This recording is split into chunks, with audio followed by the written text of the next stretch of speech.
chance to hear it, so let her tell it. People on the streets say Sabrina speaks. Tune into the show, she will let you know. Tell all your friends and family.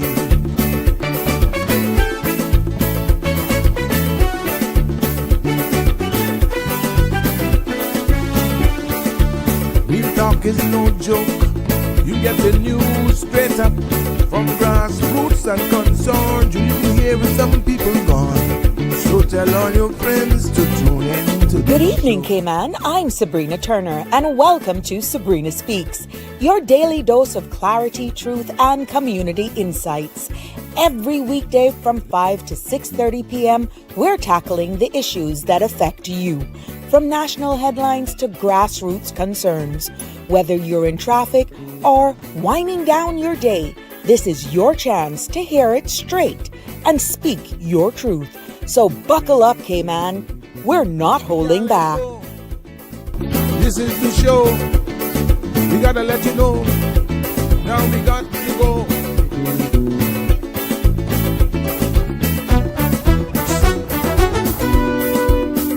And now, here's Sabrina. Good evening, and welcome back to another edition of Sabrina Speaks, the podcast where your voices rise, stories unfold, and inspiration takes center stage. I'm your host, Sabrina, and it is a pleasure to be back here with you on this Thursday. Definitely. It is the day before Friday, and I know how excited people can get. They're almost pretty much wind down. School starts back and you're trying to get into the groove of things.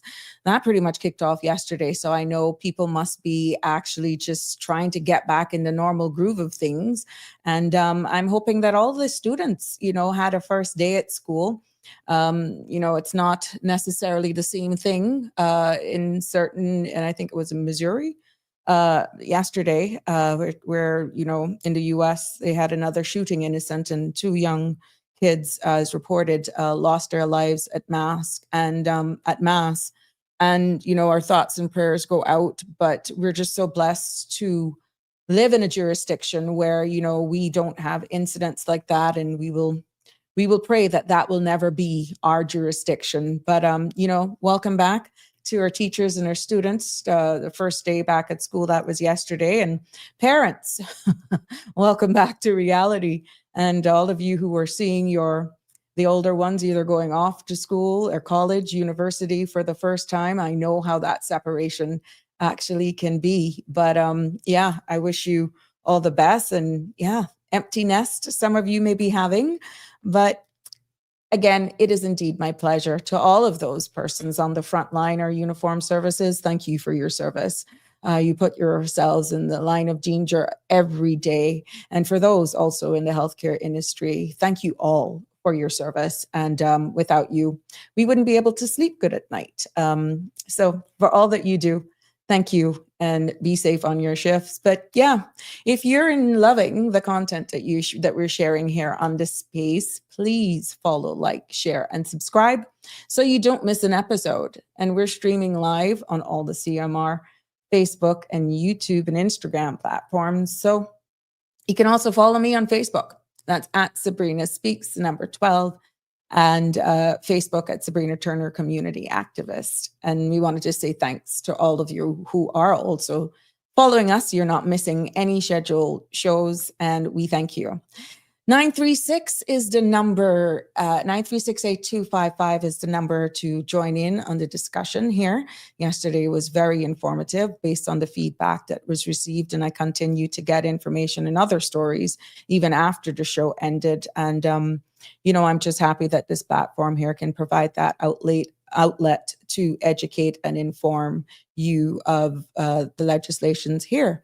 So yes, but just a quick heads up, the content that we share here on this space, including any discussions or opinions from myself, guests, and you, the participants, is intended solely for general information and entertainment purposes. It is not a substitute for professional legal, medical, or financial advice.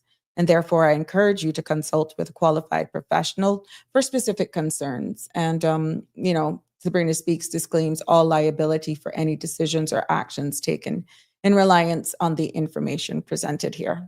So, yes, we're getting off to a rather interesting, and it's going to be another thought-provoking show, I'm hoping, here this evening on Sabrina Speaks. But without you, it is not possible. So let's see who was first to actually comment. Hey, Dawn, good evening. Pleasure to see you. Connie, yes, hi. Always good to see you. Uh-huh. And yeah, Sonia, hi. Hi, Miss Sonia.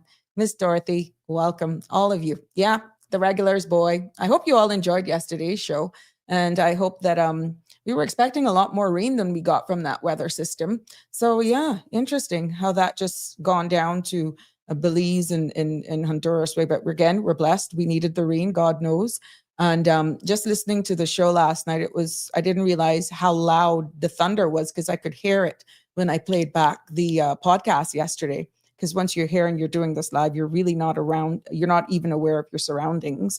But yeah, I heard that quite clear, quite clear. So yes. So yeah, hey, Jaron.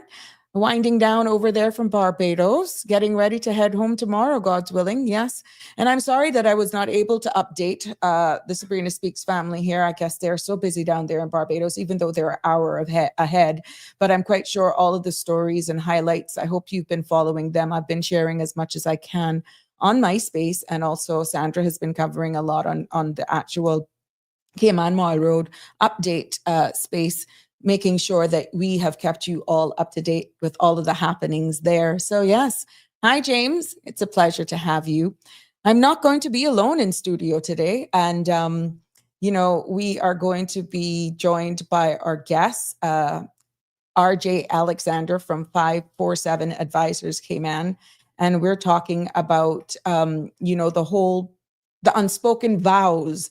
I had to smile when I saw the flyer. I said, I wonder what's going to come up with this one now. People are going to be assuming all sorts of stuff, but this is an important topic, and it is definitely hard to have. And it just shows how important communication is. And we all go through issues in our relationships, be it you're joined by holy matrimony, civil partnership, whatever relationship you're in, long-term relationships, common law, doesn't matter, ride or die. What we intend to uncover here today, I hope that will enlighten and inform you and will just shed a total different light onto everything. But yes, I'm looking forward for my guests to check in with us. We heard it yesterday. Cayman Airways even had to circle a few times because they could not land because of inclement weather. And we're just so thankful that today is a much better day, even though it's overcast. Hi, Marshall. Good evening. Good to have you tuned in as usual. And Miss Marjorie, yes, we could get more rain ASAP. Yes, we need some more, but be careful what you wish for. We're just thankful. But yeah, I agree, Miss Marjorie. It's so hot. And we know what happens to humidity once we get a little rain. And I'm really hoping at the end of the day, that this hurricane season, we would be spared and nowhere it gets hit, because with the way the economy is going right now, no one needs any natural disasters. So let's do our part to help Mother Earth and try to cool our planet. And definitely we see what's happening. Whether or not you want to believe in climate change or not, we all got our part to play. So yes, but I will be joined momentarily by my guest, and we all have, in life, silent arguments in our most intimate relationships, and especially when it comes with our partners. Sometimes we'll have those with our friends and our family.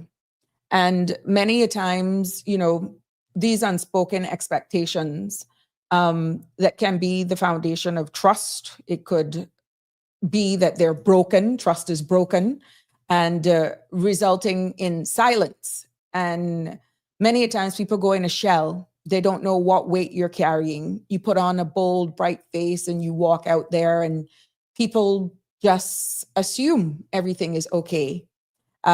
Pretty much what you're seeing on social media, what you see outplay on TV. And many a times what people post is not really the truth. It's it's all for show. It's all for the likes. Not to say that your life should be out on a public stage by any means, and especially when it comes to sorting out your relationships and dealing with your relationships. That's not the case at all. But becoming an introvert, becoming one of those persons who don't speak, especially when it comes to your partners. We're hoping this evening that the takeaway from this, which will break it down in a number of segments throughout this episode, that will encourage you and motivate you that you don't have to pretty much live in a prison, so to speak. You don't have to become mute. And it is in this space that, because of being silent or taking your voice away, that hurts, that hurt really festers. And most importantly, connections can begin to fray. So I'm waiting to be joined by my guest, RJ Alexander, as I said, from 547 Advisors Cayman. And we will be delving into this subject much more.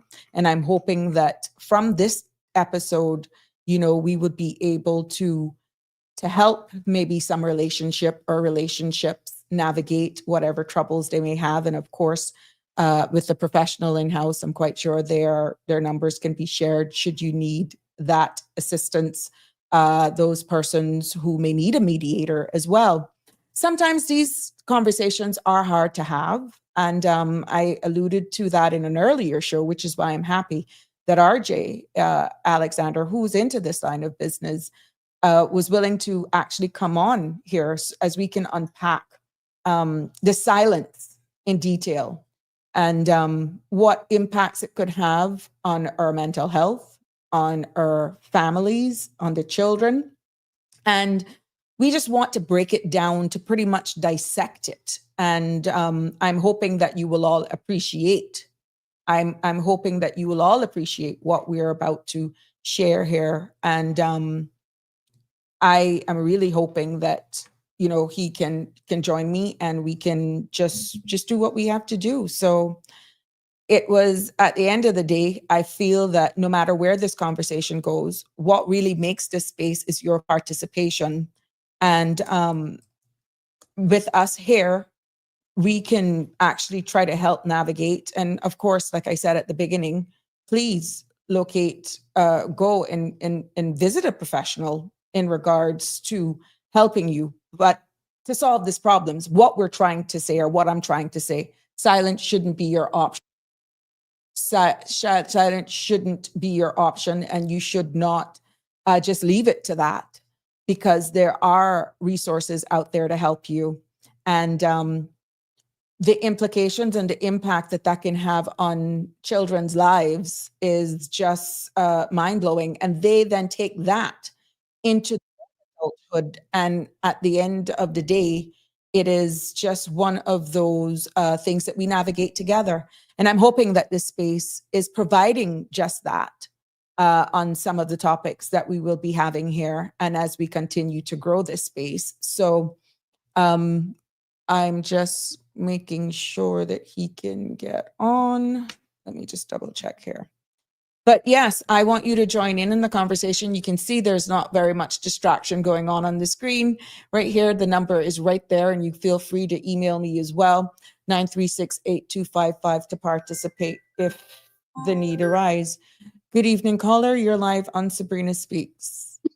Sabrina, good afternoon. Hey, Nick. Oh, I did it again. Jim. Who's this Nick guy? I don't know. Jim, I'm sorry. I did it yesterday too. It came out so easy. Is that your fantasy man? Maybe. After six. After The alter ego. Clearly. You're just giving away my secrets now, Jim.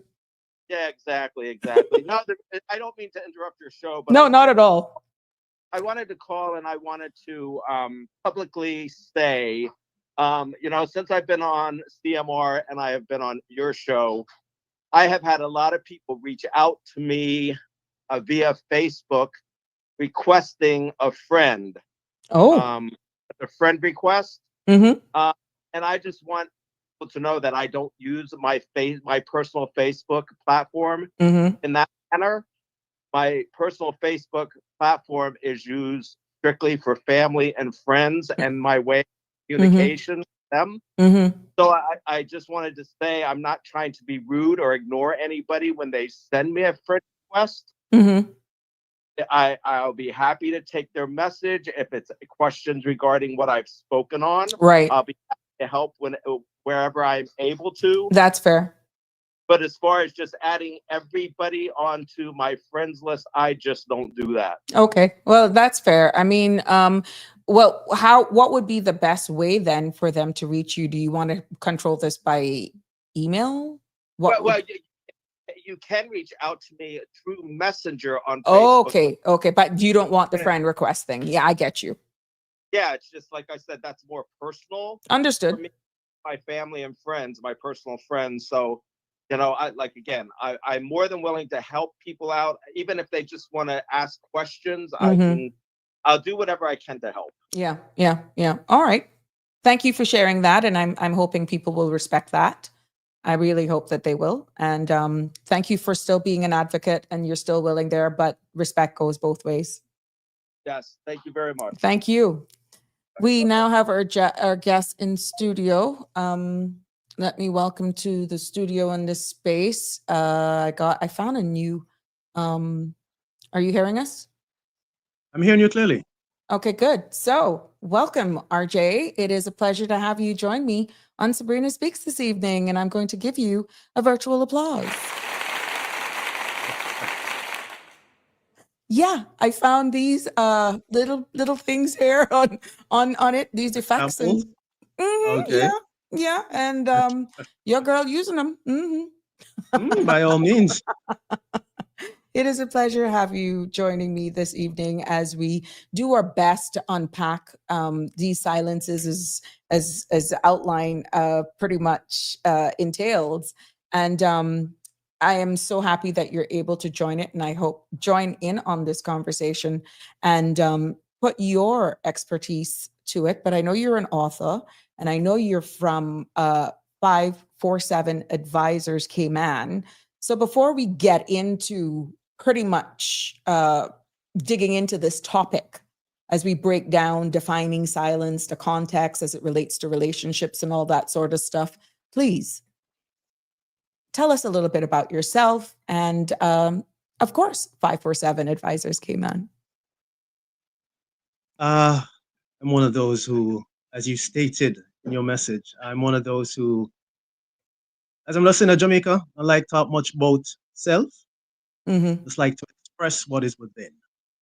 But I would most say I'm a passionate individual driven by the power of love to enlighten and impart knowledge so as to impact the life of others, that they may become empowered and make changes in their own lives.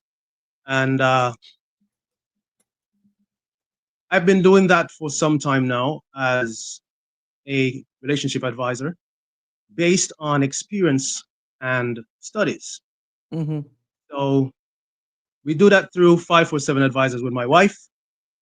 She is more versed in the area of health and wellness and divorce, but we all touch on the matters of health, sex, and relationship, all encompassed with love. Right. Oh, nice. Well, definitely strong foundation right there. But today's for the purpose of this, we're going to be dissecting it in a number of parts. And ultimately, I think what the biggest takeaway is, what is the cost of silence and what does it take to break free and find new authentic path finally at the end. But we're going to be breaking it down in little pieces so that our viewers can understand the context of what we're trying to do here. So for the sake of this context, how in your opinion would you pretty much define silence in the context of our most intimate relationships? Okay, so you're jumping right there to that one. Might as well just go right ahead, because that is the foundation of what erodes relationships. If you go mute, how can you resolve anything? But I'll take your lead. I have a tendency to normally want to deal with the root before you can get to the truth. And I'd want to look firstly on a vow, as in that of a promise made. But when persons hear the term vow, it's normally the first perception is that of husband and wife at the altar making exchanges, solemn promises. But it goes beyond that, especially when it comes to the unspoken vow, because that is still a promise made. It's someone has actually decided that, listen, I'm going to make this promise to myself, that I'm just going to go mute. So it's two ways to look at it. And where the secret is shared with a friend, because that's one aspect of it in terms of a vow, the unspoken vow, just like you would say you have a blood pact with someone, you're going to keep a secret. So that is one way to look at the unspoken vow. And then there is the other side of it, and that is the promise that someone makes to themselves to stay silent so as to protect themselves. And this is pretty much what you are touching on right now. What defines the silence when it comes to the intimate relationship. Such silence goes beyond the choice to be mute, and it is less about the withholding of words and the more about the withholding of expressions that affects both individuals emotionally and physically. This is where you say you're like roommates, you're partners, but you're living like roommates in the same house. Space. You There's no pass, there you go. connection. The energy is broken. It's like you're not connecting. Pass one, go past the other, like two ships in the night, passing back and forth. There's no emotional bond anymore because this person chooses to remain silent to protect themselves from, it could be that of embarrassment, it could be conflict, but they choose to protect themselves by staying silent. So in essence, this is where you say the silence speaks louder than words. This unspoken vow. It's deafening. It can be deafening. Yes, yes. Mm-hmm. So how do you go ahead? No, go ahead. How do you actually get out of that if there is still some emotional connection, but it's like you go first, no, I go first, or it's all in your head? Like you're on one planet and the other party's on the other planet, but you're expecting it to have this almost telepathic communication, but one of you actually have to start speaking. And that is it. Who is going to, quote unquote, be the savior of the relationship? Who's going to be the one to step up? And it's normally the one who wants it more. It's normally the one who wants it more who will eventually break the silence and speak. That's what I've come to experience over the years. This is what I have heard from persons who have expressed that I'm the one who is normally the one talking when they go silent. I'm the one who's trying to mend the broken bridge. So where does the word compromise come into all of this? They're saying that there's always a dominant partner in a relationship. And then that one is pretty much, and compromise. Could that be translated into the same thing of silence as you alluded to, saying that I always have to be the one to break the ice? Eventually, you're going to get tired of that. And that's why, or possibly why silence creeps in. Because for years, one partner may actually have seen the erosion, feel the disconnect emotionally, because it just doesn't happen, in my humble opinion, overnight. No. It continues to erode and bite until then there's utter silence and ends up being roommates. But then it comes back to compromise. And both of you probably are in your head, or one may be living their best life, just waiting for one to pull the trigger. This word compromise, because they may be saying in the back of their mind, I didn't want to be the one to pull it. I didn't be the one. Oh, she asked for it or he asked for it. How do you get over this word compromise for it to be fair? Or is there any fairness when it comes to relationships? Well, there you go. There has to be fairness because we're talking about relationship, the action of relating, sharing. So both parties really are to take a part. It should never be one-sided, one person always trying to, as we said earlier, mend the gap, be the healer, so to speak. And yes, with everything, it starts small, just like a seed. You plant the seed and then it germinates. So it's the little things that goes unnoticed. The failing, the partner does something and the other partner refuses to make know that this annoys me when you do this. Yeah. But they may take action. For example, the man comes home and he kicks his shoes off at the doorway, leaves his socks there, and the wife will take it up and pretty much like giving him a hint. Take up the shoes every day in, day out, but never said a word. So that can eventually erode. It can get to a point of frustration.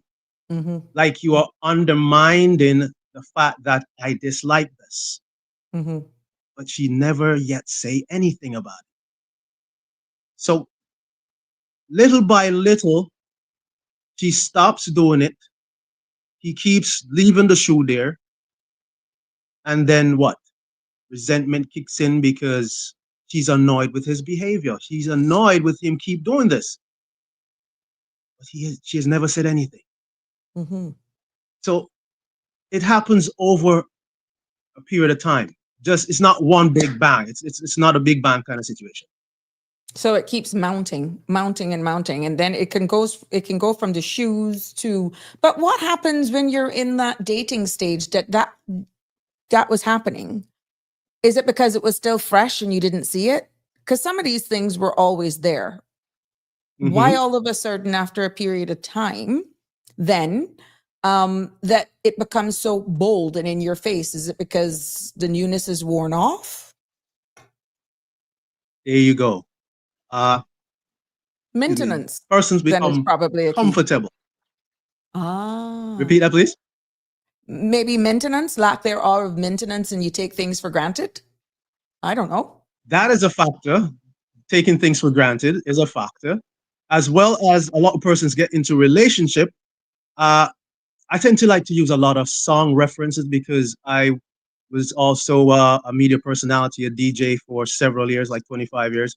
So I have a tendency to use a lot of song terminologies when I'm presenting or having my sessions. But just as the song Percy Sledge would state, take time to know her kind of situation. Very few persons get into relationship and take the time to know the person they're getting involved with. When growing up, I recall grown folks saying that, know who you're getting involved with before you get under the sheet. Know the person you're getting before you get in. But I mean, how many persons follow the principles of even dating to some extent? That starts with observation. You observe the person and you say, okay, I like what I see. So you start with observation and then the confirmation kicks in, like you confirm that you like what you see. Then the dating stage comes into play. And the dating stage is where you get to know the person. Dating can take for years. But how many persons really date before the courting takes place? So that's where some of the problem lies. That's why many relationships is in shambles, why many persons are in this has taken this unspoken vow. Because it's now you see the person, you find them attractive, and then from there, it is courtship. It's no confirmation. There's no dating, no getting to know. Mm-hmm. So, see me and come live with me is another thing, is a Ooh. parable that I grew up on as well. But what So do they you see the say? person. Go ahead. What do you say to those then that some people you never know them because it was all a show, which I know a part of this discussion Oh, wow. we're gonna go into the convenient part. But you say about take time to know them. You open up your heart during your dating phase, and some persons speak more than others. Everything now in life, it appears, is like this. Just how you click the return button on your computer, you hit send on a phone. Pretty much that's how people, it appears, even to be looking at in relationships, right? But do we really get to know people? Or they conform to who you want? Do you really get to know a person? Good point. You're just Yeah, asking me. hands down, right? Like, yeah. There's the possibility. And the sad reality is that just like how you have persons scamming people out of money, Mhm. you have persons scamming people in terms of their emotions when it comes to relationship. Because many Ah. persons are targeted, you know. Someone can see you and say, okay, Sabrina, okay. Oh, she was this, she was in politics, she was that, she was that. Like, okay, she's pretty good looking. So it's like, okay, okay. Find Should we? someone who you're acquainted with to get to know about you. And while you're talking to this man now, you're like, wow, this man seems to know me. I mean, he may go and search your profile, Ah. find out about you, and yeah, target you. So there you go. I mean, you're saying what happened when persons are in no way genuine? They enter a relationship with ulterior motives. Mm-hmm. How will you get to know that person? Mm-hmm. And the only way to know that person is by you coming into the relationship, putting all your cards on the table, putting forth your values. Because truth be told, a lot of persons are not going to be with someone if they have a ton load of values and say, listen, I don't stand for that. I won't stand for that. This is what I'll stand for. Well, I mean, the average person going to be like, who you think you are? I mean, I don't need that. So But always enter into a relationship with your values. Never go beyond your values. what about somebody who doesn't know their value? You're just looking for a I was companion. about to They're go just there looking and for said, a friend. They're just looking for a oh, friend, a companion. Then all of a sudden you confuse that with, you are my knight in shining armor. Not you. the thing the thing I is don't want your wife company, you know. we all good. And you touch a valued point, Sabrina, that many of us, we have no knowledge of our values. We don't know our worth. And because of that, persons tend to settle for less. Repeat And that. when I say this, You it is don't both know with male our and female. worth. Yes. There you go. So much has changed over the years. We grew up on persons our age, 70s people, Mm-hmm. and earlier. We grew up on principles. Yes. And I Which is remember going who out the was saying, back door. what principles? You ask now, what principles? Mm-hmm. Uh, Mm-hmm. in my previous, I think it was yesterday's presentation I did live on TikTok, I brought to the forefront that, listen, when I was growing up, a young lady losing her virginity before she get married was taboo. Can I inject A something young here? lady had to just, please. They say now all this dating thing that you went through, the phases of courting. They say, who buys a car without test driving it, my friend? And Devil's advocate. Devil's advocate. no, you've touched a point and you've opened a can. So listen. You went there. You started, Sabrina. You started it. Everyone, she started it. Now, it's like this. Mm-hmm. Persons, because they have no knowledge of their worth. I think why this was brought up yesterday is because I was on one aspect of relationship, foundation of relationship, and one aspect of the foundation of relationship is respect. And I was focusing on self-respect, that of dignity, having value for self. Now, if you don't have that, then what is going to happen is you're going to settle for anything. Mm-hmm. Love is going to be miscomprehended. So a man can come to a woman and say, if you love me, then you will give me the prize at the apex of your thighs. Mm-hmm. Mm-hmm. Mm-hmm. Yeah. And because this woman was never taught what true love is, she believed that this man is actually giving her true love by showing her affection. So, okay, I'm going to give off myself, failing to realize that she has given off her virtue. Profound. Profound. Profound. It is deeper than that, but I don't know how deep I can get. So I'm staying on the fence kind of thing. Yeah. Well, and it's 5:37. Really, not for timing. It's just the time of day, and I'm quite sure we could dissect this much more.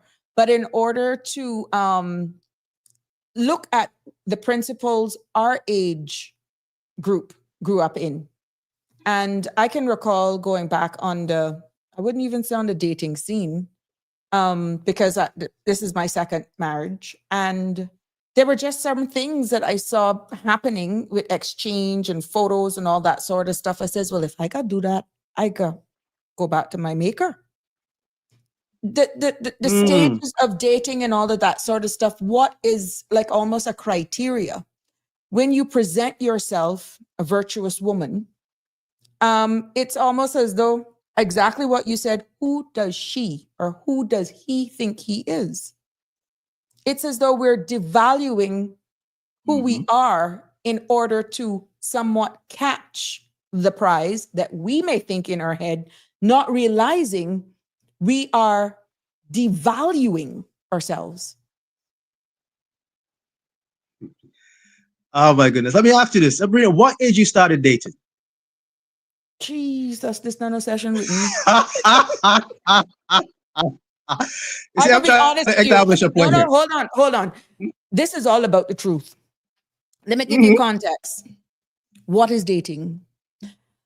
I was raised up by my grandmother. I thought I fell in love with the man of my dreams. And my first husband was my first. And and that happened very quickly because, let me repeat it, I was raised up by my grandmother. And it was one of those things where when that hit you, I was like one of those, someone that was caged, and that was it. You couldn't tell me anything else. So to say that I move for the context of this conversation from the salad and went to the meats and then eventually the desserts, Sabrina stopped at the salad. I was fool. And this is the truth. Goodness. And I feel then at such an early age, being raised as you've described was why it didn't work. Because I was younger then, and we continued to grow, and you then grew into yourself, and you identified who you were. You became your own. And as Whitney Houston says, I didn't know my own strength. And when I found that out, pulling back the curtains now, I realized where it was too early for me. I was too sheltered. I'm still somewhat very sheltered, but I do not apologize. How much partners have you had? You definitely don't want to ask me that question. No, but what I'm saying is I was embarrassed. I stepped away because the experience just wasn't there. And I do not take that away. I'm not ashamed. Sorry. I'm not ashamed of that. So the age was really at 18. Okay. And that was only one date and I got hitched. Because I tell you it's sweet, man. Okay then. Oh my goodness. It's sweet me. So But that was where I think the lack thereof of maturity and exploring, which is why I use the buffet line. I didn't move from the salad bar oh my, or the soup. you know, Put it like that. I didn't move from the soup. so much for the appetizer being the main course, right? What a mess, huh? Mm. You So know, to get back sadly, to you. sadly, and it's no blame game, but the era that we grew up in, we grew up in Mhm. an era of ignorance, wherein to just make mention of the term sex. Mm-hmm. Oh Oh, God. it's that's damnation. You gonna Mhm. hell, boy. I Mhm. tell Mhm. you, what did you say? Yeah. Uh we were never taught. The most you're told maybe is I can tell you straight up. My mom made known to me that uh her way of talking to us about sex was my mom's is from the 50s, right? So you Right. know what I'm talking about. Mm-hmm. Uh You came by her the way of stork. telling us to repeat that, sir. You came by the stork. There you go. Yeah. Yeah, talk about the birds and the bees, right? Literally the Mm-hmm. birds and the bees. Mm-hmm. Not about what happened in humanity when it comes to the act. Right. But what she said to us was, especially to my brother and I, was, my house ain't no creech. So if you go out there and you get any woman's or any person's daughter pregnant, my Mm-hmm. house ain't no creech. Not telling you Did something. we get, we ever got the fullness of that? Did I get the fullness of that? No. No, not at all. What I learned on my own. And the sad reality is that many persons learn their first experience when it comes to the knowledge of sex is in some provocative way, through Mm-hmm. porn, through magazines, through Mm-hmm. Them days, friends, our days your it will play friends, boy. peer pressure. I Yeah. can remember the boys at school. You would know when they got it in their bag, and they would be hiding. Ah. Mm-hmm. Yep. So the question is it that our parents didn't know better, or is it that they were trying to protect us from what we fell victim to? Mm. That's something to look into. Because I don't think they knew better. Right. It's just as you said, at your age, 18, that was pretty much the norm. A young lady finds her husband, and the thing is, yeah, you become a housewife and you become pregnant, and That's exactly what I that is became. it. That's a I was cycle. even aging. I've reversed the age clock. I look younger now than when I was in my prime. What do you Wow. call your prime anyhow? Yeah, because I took on that role of two boys being exactly housewife. And I did not know what happy hour was until I was, well, as a matter of fact, going to happy hour was late in my 30s because I dedicated everything to my two sons and building my businesses. I did not know what it was to go to a happy hour or Wow. concerts. My friend Marshall is on here. He knows. He knows Wow. we have gone way back. Yeah. But whether or not I regret that, no, I don't. But what I'm saying is when it turned sour, I related to this because I didn't know how to deal with it. Hmm. And I think cultural differences as well had a Yeah. lot to do with it. The sad reality is that it is said that we learn two ways. One is that of mentorship and one of mistake. You have another question? One of mistake. Huh? Many person tend to many persons tend to learn from mistakes, and Mhm. I'm getting backstage here. Advice? The wife is prompting me to make mention that, listen, many of us grow up with the misconception that sex equates to love. Yeah. And we grow Yes. up with that, failing to realize that the whole act of sex is really spiritual exchange. Mm-hmm. And once you have given yourself to someone, there's a part of you that you will never get back, both spiritually and via DNA. Mm-hmm. Hmm. If I knew that, listen to me. Sometimes I look back, Sabrina, and I was like, how did I end up being intimate with that person? You wish you could take it back now. Oh, Sorry. if I could turn back the hands of time. Yeah. Yeah. Like, seriously. Sometimes you look back and you're like, what? Mm-hmm. How comes? How did that happen? Because of a lack of knowledge. Right. Lack of knowledge. And it's the reason why many persons are in this unspoken vow to this very day. Lack of knowledge. So let's Failing to go. think. Go ahead. Mm-hmm. Let's go into the cultural side of things, because we realize the Cayman Islands is very small. Pretty much everybody knows everybody, and there's a good chance you could be with your cousin, first or second, doesn't matter. You could end up, if you don't import it, there's a good chance that you could be family. So Okay, then. Wow. does our society's narrative pretty much around love and relation contributes to the silence, you think? Certainly. No two way about it. Certainly. How? If one allows it primarily, though, but it really does have an impact on the whole aspect of the vow of silence. Mm-hmm.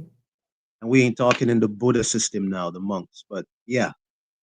You see, Mm-hmm. we grew up in a society that was misled into believing that true love is what is seen in the movies, the Mm-hmm. Midsummer Night Dream kind of thing. Mm-hmm. We grow up with that misconception, but nothing in the movie is what we were never told that nothing in the movie is real. It's acting. Right. Right. It's all acting. Mm-hmm.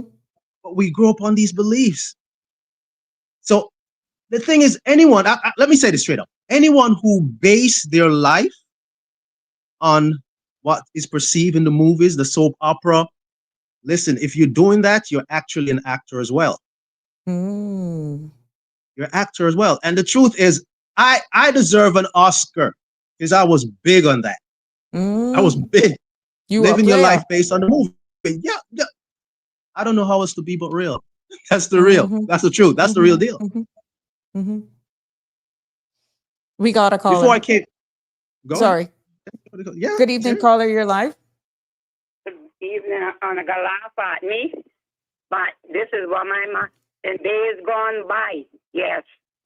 When you meet a person, it was courting. It wasn't doing nothing else, because my mother told me, like in their days, it was you can't get the thing before you put the ring. Mm. But now these days, and I was 25. I was 25 when I got married, and I didn't know nothing. And what you were saying about the stock, I didn't know nothing about babies or nothing. You know what they used to tell us? The stock used to bring the babies in this napkin or whatever, and they put it on the house top, and the fathers used to go out with the ladder and take them down. That's how dumb I was. Mm. And I born in 54. That was in the 50s. But nowadays, it's not about, because they said they don't want to, they're not buy no pushing bag. So sometimes by the time a man meet you for the first night, they won't get in your drawers. Mm-hmm. So that's how I will, and then they used to tell us, because we used to dance, but we wouldn't dance. I'll tell you how dumb we was. When we dance, we would dance with two women or get the broomstick. Because they say if a man touch up, like dancing, close, you could get pregnant. That's how You dumb gonna get we pregnant? was in them days. These days are different. These days are different. And then, like I say, because, and I was with my husband 7 years before we married. Because I said I wasn't marrying nobody. And yes, I agree. Just as I guess we have been together about 3 months. And we just, I'm not gonna tell a lie. We just used to go out and we'd get close to each other and hug up and kiss and thing, but it wasn't no nothing about getting no banana or whatever. I tell him, and I ain't to that. And I stuck it out for about maybe 3 months. After that, well then, but like I say, these days are different. And man, naga wonya, that's they don't cause they say, like John was saying, and I'm buy a car without touching it. So they says, it's time they used to come, then I buy no post and bags. So they gonna know what you can do from what you can't do before they marry you. And sometimes that it still do last. So it all depends on the people and the person. But I had my one for 52 years. Thank and you, like I tell caller. That's a long time. This is a debt to do us part. He's 72 and I'm 71. And I don't know who's gonna die the first, but we gonna be together till whoever dead. So that go. That's my 2 input about that. Thank you. Thank you, Got a question for the caller. You held out for until you were what, 25? You said I was 25 years old before any man touched me. Yes, sir. 25, and I'm 71 now. I was 71 the 12th of this month. I born in 1954. Because I wasn't a person easy to get around. No, if I say no, it's no. My question to you is, did you hold out because of maybe the fear of once you engage in the act, you may get pregnant? Well, that was one thing, but then I guess he just won't. In other words, say, go on and leave you, because you never know. You never know what kind of intention they had. And so I you ensured. Said, I wanted one man, and all of my kids had to be for one man. And I said I wanted 2, but I would have had 5, but I got 2. I ended up with the 2, and I wanted a daughter and a son, and that's what I have. Because I didn't want no kids that half, we call them checkerboard. My mother had 8, and all 8 were for one man. Her mother had 16, and all 16 were for one man. So that I raised up with that in me. And nobody couldn't tell me different than that. I don't like that. I don't believe it's about half brother and half sister and checkerboard, whatever. One. And everybody tell me from time I come to this island, what do you know I get? Well, one man and one job. I say, no, but I had many jobs, but one man. Wonderful. And that's very Graham Martinez. And people can say stuff because mouth learn to talk. When mouth learn to talk, they say anything, but I'm not worrying about people because there's God I got to get account to for my soul. And I standing in this sports with my hand in the air, and if I lie in God could make me dead. So I'm not worrying about people because, like they say, people are going to be people and you can't change them. So who want to believe it, and who want to believe it, that's their business. Okay. Thank you, caller. Thank you so much. I am straight. I'm not a Christian, but I am straight. 2 things I don't do, not tell, lie, and steal, because a liar is a thief and a thief is a murderer. The 3 things read together, because I steal and somebody enforce that you steal in your life, and you lie and say, no, did it, then you could end up murdering people because they say you're thief. So there's 3 things that I don't indulge in this life in. And anybody that know me can tell you I may curse, I got a loud mouth because I'm a Leon, whatever, but I don't indulge in them 3 things. Stealing, lying, and whatever. Thank you, caller. Leave us there. It's time to talk about the cold, hard truth. Thank you. And my mother told me the truth will set you free, and that's true. I'm going to live with that till I die. All right. Thank you, caller. Thank you, Corla. Thank you much. Now, you realize what this lady said, Sabrina? Why she was able to hold out until 25. I said it earlier. She had values. She brought her values to the table and made this man know that, listen, until you put a ring on it. So she just didn't fall. Even though she was ignorant, she still had value. And this is what makes the difference. Having value for self. Having some standards. That makes the difference. Right. So the line of communication as it pertains to being able to identify the erosion of a relationship that ultimately leads or caused by the silence. When we've dabbled on the culture, upbringing, having self-worth and all that sort of stuff.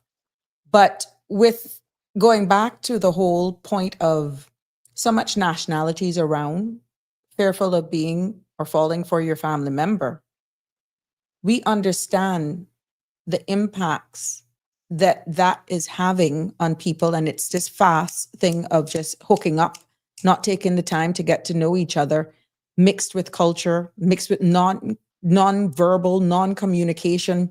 That's a recipe for disaster. Mm-hmm. And age difference as well, you think could cause a big problem? Wow. Yes.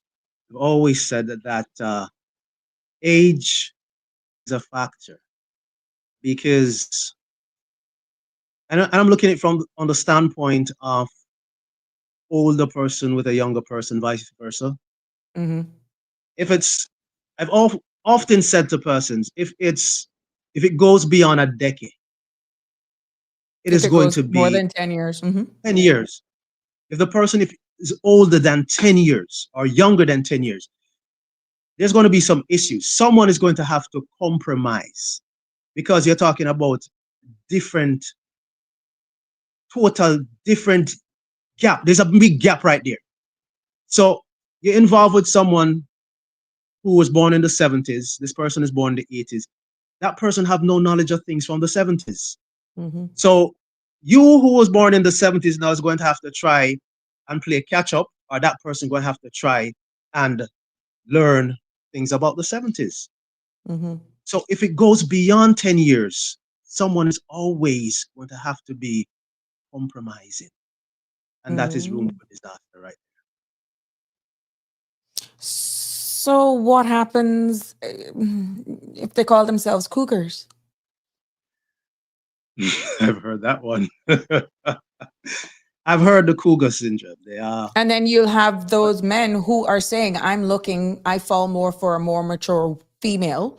And you have those females that says, look, I don't mind being with a younger male.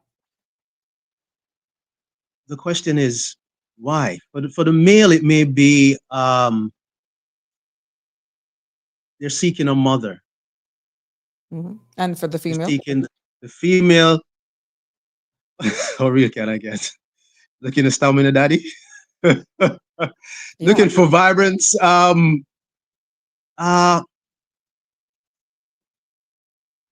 trying to stay in the premise of certain things because Yes, because of the space. Mm-hmm. yeah, but it is said that when an older person gets involved with a younger person, they will feed off their energy. It helps them to stay younger. Mm-hmm. So that could be a factor, as well as the person may say that they have been hurt too many times by persons their age group, so they're going to go for someone younger. It may just work for them. Mm-hmm. So it depends on the individual. It could be a lot of factors at hand, but based on what I'm aware of, those are some of the reasons I've been told. And the case where do you see relationships actually surviving based on this age gap? We'll just use the threshold of 10 years. I know I have a friend who the age gap is 16 years. Mm-hmm. And they're fine to say that they didn't have any problems. In this case, the female is older, the man is 16 years younger. And they're fine. It just works for some people. But then what has happened, you'll have some women becoming more insecure the older they get. That age shows on them more. Mm-hmm. And then you go out and they're like, oh, that's your oldest son. And you're like, no, that's my husband. Yes. You see what I'm saying? Yes. A lot Mm-hmm. of that insecurity may actually come from either party as well. Your opinion on that? Is that why That's it's not definitely wise to go for the big gap? as I said, as far as I know, there's going to be some level of compromising. This person with the individual with 16, I'm pretty sure it took a lot of work to make it work. And it's no way I'm saying it's not possible. It can work, but it will take more effort than maybe being with someone within your own age group. So that's my take on it. What do you say to It can work, but those? it's going to take. And isn't it Mhm. that should be the principle for any relationship, in my humble opinion, no matter what the age difference. But what do you say to those partners where those couples or those individuals who've committed, but it's as though they never grew up? It's like they've stuck into they're always hunting. As in there's no satisfaction with the one they're Hop, with. skipping, and jumping. When do they settle down? Oh my goodness. It is said that women are quicker to settle down than men. Mhm, Men tend to want to settle down after they think they have gone through and tried it all. mhm. No, Okay. unfortunately. My wife was back here actually poking at me. Like that was your story. Like, like Mhm, mhm. Tell her I say no, to listen. distract you. But yeah, Tell I her mean, I some say men, don't distract you. you heard that? Stop distracting me, wifey. But yeah, some men will say that they're searching for their rib. All right. That was Mhm, one terminology. They're yet to find their rib. So they keep moving from one partner to another to another. Uh, but a woman is quicker to settle down. She knows, I think a woman is more, because she's more emotional, she knows what she wants when she come across a man who satisfy those desires that she's always been looking for. mhm, For a woman, it is more mental. For a man, it's more physical. So yes, this woman may be so suitable for him, but physically, it is not what's appealing to him mentally. mhm, mhm, She don't fool his eye, but she's nice. Oh, yeah, but your wife nice. So yeah, but there's always a but. So he's looking beyond. He doesn't look beyond the physical, while the mhm. female looks beyond the physical. Right. So a woman is Right. quicker to settle down than a man. A man normally wants to settle down when he gets to a point where he needs someone, maybe a caregiver. He's ready to settle down. Mhm. I see a very interesting comment, and I've always heard this. Maybe you can expound on it a little bit. Men are hunters. I have always heard that. Mm, Men are mm. naturally hunters, but does that give them then a pass if you've committed? Either or either. And as a man, I would say no. The That sad it doesn't reality give them a is pass. That it doesn't give them a pass. no, no, no, no way. I no way agree with that. Mhm, The reason for that, why a man keeps hunting is because he's yet to come into the awareness of self. And it goes both ways, mhm, but more so the man. Because when you come into the awareness of self, you will eventually attract yourself, as in the female version of you, to yourself. And mhm, that is pretty much my story. mhm, When I came into the awareness of myself, to who I am, my purpose, what I'm here for, I attracted the wife I'm now with after mhm, being, after, as they would say, hunting. And I'm a Leo by sign. So like a lion, I was hunting, trying to find that one. But what I needed to do was find myself. mhm. And when I found myself, I attracted the female version of me to myself. What And happens that is when you what. find yourself and you've already committed, have built a life, have children, and it's like, Mm, whoa, what happens then? Which could uh, possibly go into societal pressures, family pressures. What will other people think? I have to remain in this because of the mortgage. I have to stay in it because of the children. I have to stay in it because of my profession. But you have found yourself and you realize, whoa, stop. I can't do this anymore. mhm. What happens then? It it comes down to choice. What really matters is what matters to you, painting a picture or trying to please everyone but self, being unhappy, being in a miserable union with someone in no way who is compatible in no way because of what society is going to say, because of what pastor is going to say, because of what your parents is going to say. I mean, at the end of the day, you're the one who is in it. That's what I would say to anyone. You're the one in it. Are you going to stay because of the sake of the children, the mortgage, the joint account? Are you? It's cheaper to keep them That's mentality, it. Yes. because divorces could be so nasty that you have to pay for even when the good times, because you see like a different personality comes out during a divorce. What would you say to that? It's What like a is what? paycheck. It's like a paycheck Yes. then. But what would you rather cost you? Your sanity, your happiness, or money? What would you rather to cost you?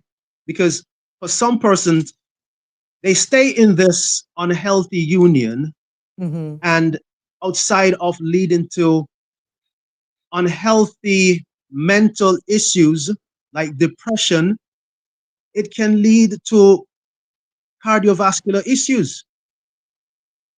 It can really get to that point where you hear that people dead from stress, dead because of what? And it goes right back to what the topic is, the unspoken vow. Silence. Yes. So they're going through this, and because of maybe their standard, their status in society, who they are in society, they find it hard to talk to anyone. They lock away in fear because if I tell my associate this, what are they going to think of me? Because I put on this show every day. I go on the road every day. I go to the job. I mean, people have such great regard for me to know that, listen, I'm in an unstable relationship. Who can I trust to even share this with? So they stay in it for even those reasons. What persons are going to say? It is And in easier to just a small society like ours, it can be it can put a lot of pressure. Yeah. It can put a lot of pressure on relationships, which is why I think it's only fitting for us to try and dabble a little bit into that topic of marriage or convenience. And pretty much people say that quite easily now. Every marriage is some form of convenience. And I'm quite sure if you dissect that, there probably is some truth in it. But let's discuss the perfect marriage facade. Does that even exist? the perfect marriage. I know you're gonna need a vacation. If I ever became your client, you could probably need to go and leave after me.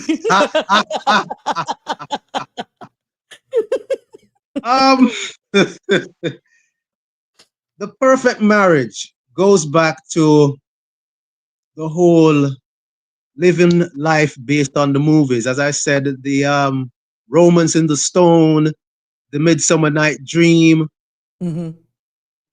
It goes back to that, painting a picture. The truth to be told, is there any such thing as a perfect marriage? You can work for perfection. You can work towards the perfection, but will it ever be perfect? And perfect in whose eyes? Because in your eyes, based on what you and your partner has agreed to, and it works well, it could be perceived as being perfect. So is it perfect in the eyes of society or perfect in the eyes of the couple? That's And one thing to look at. that should only matter in the eyes of the couple, because they're the ones that are in each other's personal space. There you go. But the perfect marriage that I think you're talking about is when persons put on a show and pretend as though, oh, we never argue. No, everything is fine.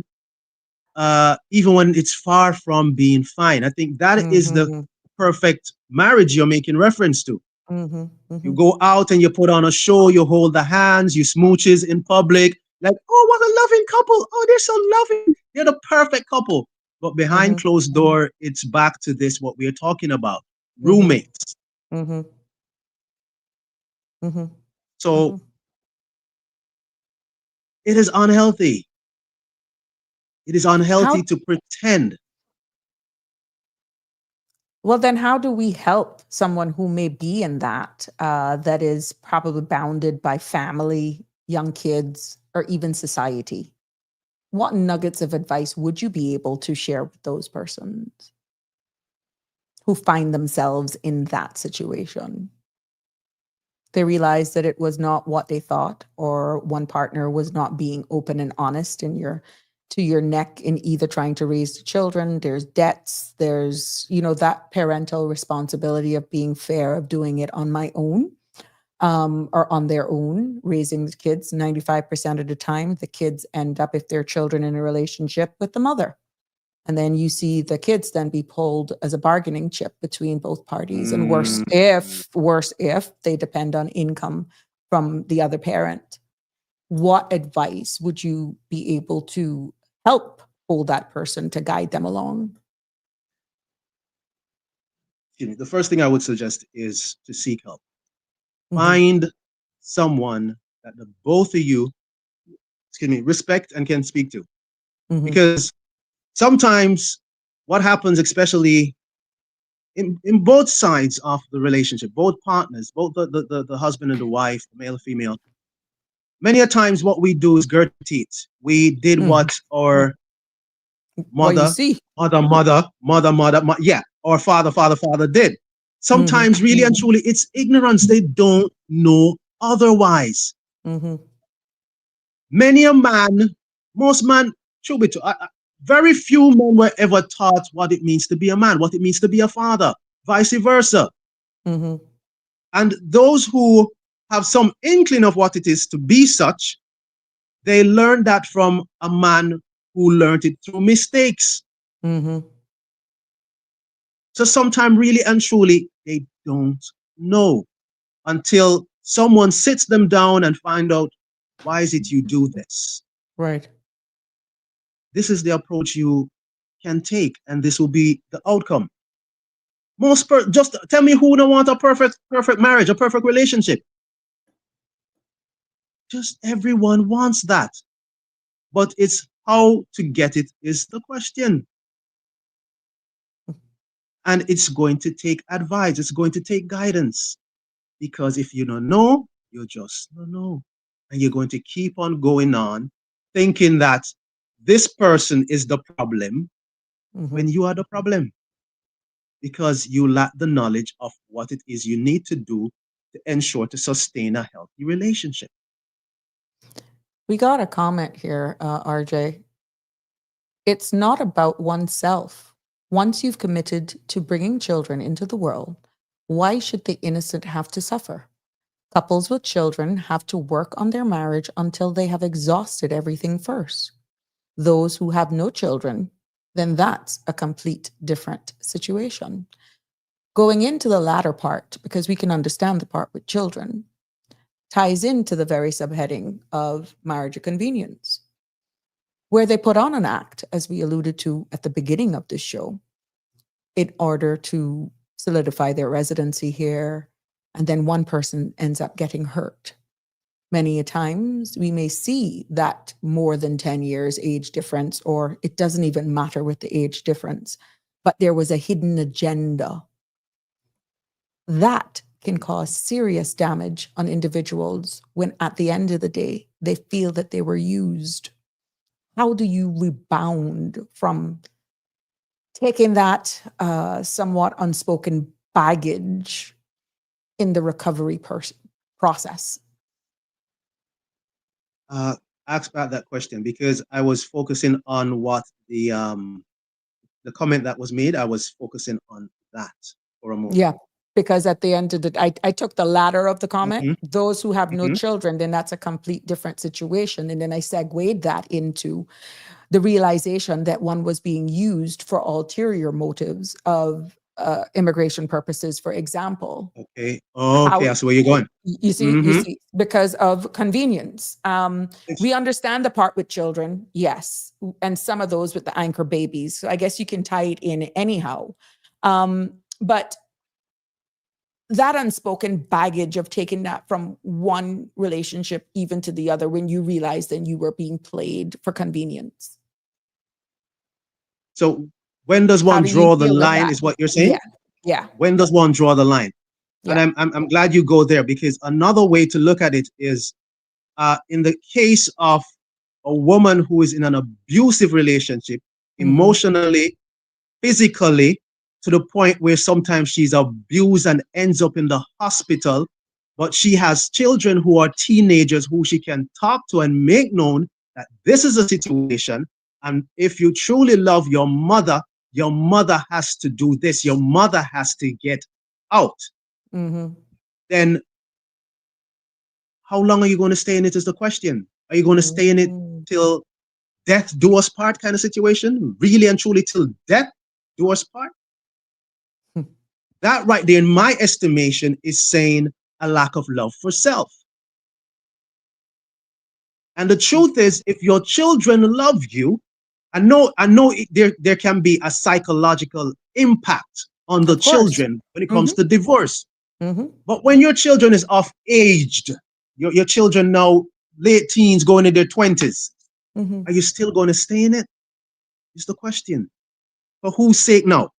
Is it still for the sake of the children? The children are no longer children. The children are not adults. So are you still going to stay in this relationship that is unhealthy, that because the man is so abusive, you have to be like a conch in a shell, you say nothing, goes back to what we we're talking about, the unspoken vows, you lie about this. Oh, I bumped in a door.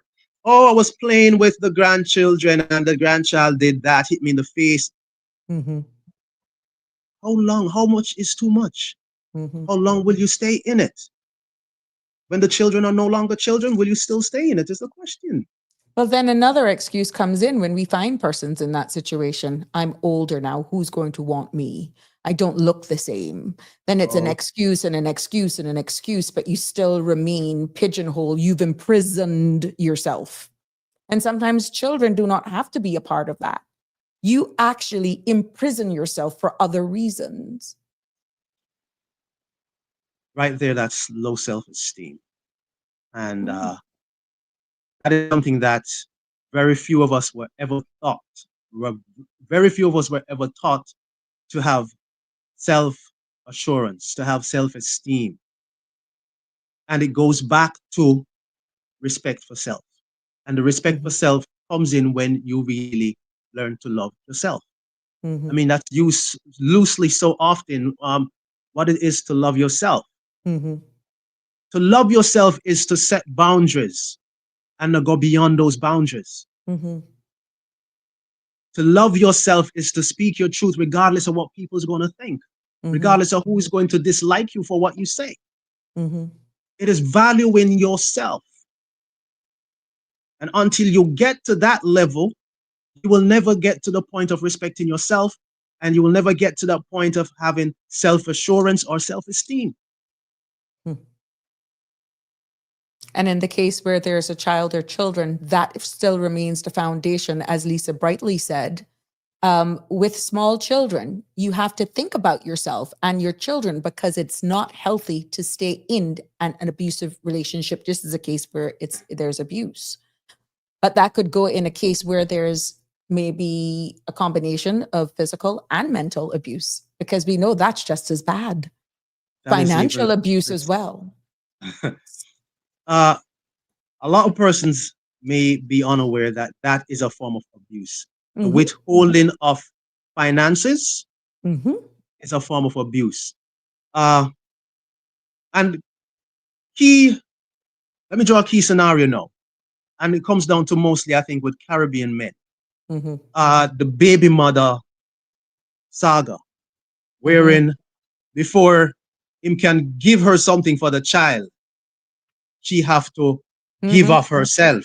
She have to eat a wing. She have to lay down. She have to sell herself literally for Yes, him to fulfill his responsibility. that speaks a That lot right about there is culture as abuse. well. Yes. And that form of abuse, I mean, persons believe that witchcraft has to do with the candles and the omens and all that. But that is witchcraft. Anything that has to do with trying to manipulate or deceive person in any way is a form of witchcraft. And a man doing that is witchcraft. That is evil at its core. But if it's a norm, they wouldn't be able to identify what they're doing, which again, cultural differences can impact a Goodness. relationship. That could be a norm for where they're coming from, which is what Lisa Brightly is saying, because it's going to make the children think it's okay to abuse someone in the case of abuse. But as you alluded to, if that partner is exhibiting those behaviors, that could be from the upbringing in which they came from. But with everything in social media nowadays, how do you switch that off? Or is it because they can get away with it? Oh, goodness. I think it comes back to a lack of knowledge, ignorance. And as you say, that lack of knowledge embedded into culture, because it's the belief that shapes the culture. It's a practice, it's a habituous thing that is passed on from generation to generation, and it's sad because the average male, Caribbean male, and we said that because it's mostly when it comes to Caribbean men, you'll see this behavior, this practice. Listen, you hear me out now? You sure want nothing for the youth? You have to give me what me want. Now I go so. That level of selfishness that is coming from culture, based on culture, it is so sad. And the only way to break that is for one to get advice. And if, as you say, if they see nothing wrong with it, then they will not seek advice. They can't identify that they're wrong because that's a norm for them. That's the norm. Sabrina, that's one is a deep one.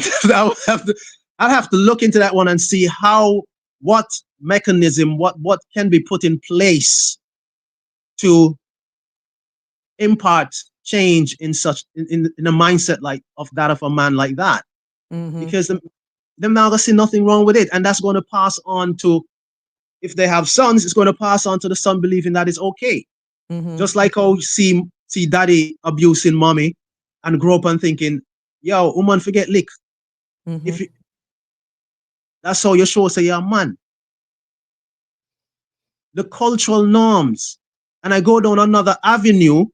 Growing up in the 80s and 90s, it was the norm in Jamaica, I don't know for here, but it was the norm that the rite of passage for a young man going into his teens is for him to get a STI. No. Yes. Not here. If you not have a STI, you're not man. Another thing is, if you not have children, if you not have a child by the time you reach certain age in your 20s, you're mule. Something wrong with you, or something wrong something with wrong with you. You're gilded, or some term they have. Like something wrong. This is what shows that you're a man. Getting an STI or getting a woman pregnant. Well, you're not prepared for mentally or financially. Wow. So these are some of the cultural norms that it is sad. That's all I can say. I'm glad Damien Henry saying this, because I'm going to flip it now. We're living in modern times, and it's not just men who are abusive. Women are on the same playing field now. And that's where I was going. I was just waiting for you to finish, because you will have some women who may have a more, I don't want to say passive or less aggressive male partner. And because of immigration, for example, they will use that over their heads. And they will work them, build their houses, treat them like anything, and use immigration as a mediator. And because of their personality, they subject themselves to that type of abuse. And I'm fearful that the stigma that men are afraid to speak up when they're experiencing these things, that there's so much of these out there where the females are abusing the men, it's not spoken about because the man would be looked at as weak. Behind closed doors, it's a total different world, but yet they still show up and be on the surface exactly what that role of a gender plays in the relationship. So I agree with Damian Henry, and I feel that there are a lot of cases, not necessarily there could be a lot of abuse, but the type of abuse in which some men are going through, it's mental abuse. I'm happy that we are on the same path, because I was planning to flip the script, because for me it's always about balance. I just wanted to get certain things out of the way, the male, what it has to do with male, because when you talk about the abuse of women, listen to me, man. Many men are hurting seriously. There's the impact of the hurt, and this is one of the reasons why some men turn to alcohol and drugs, and because they need an escape pad, they need a portal, they need a release.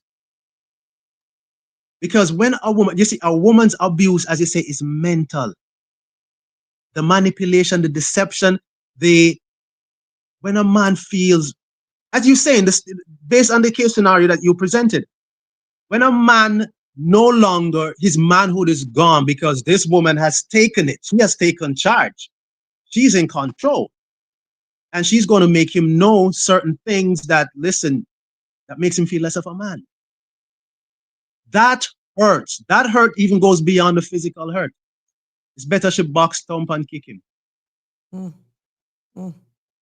Many men are hurting. And the thing is, even when they go to the bar and they hang out with the boys, it is difficult for them to express that, because you're going to look like a wussy. You're going to seem, you're a man?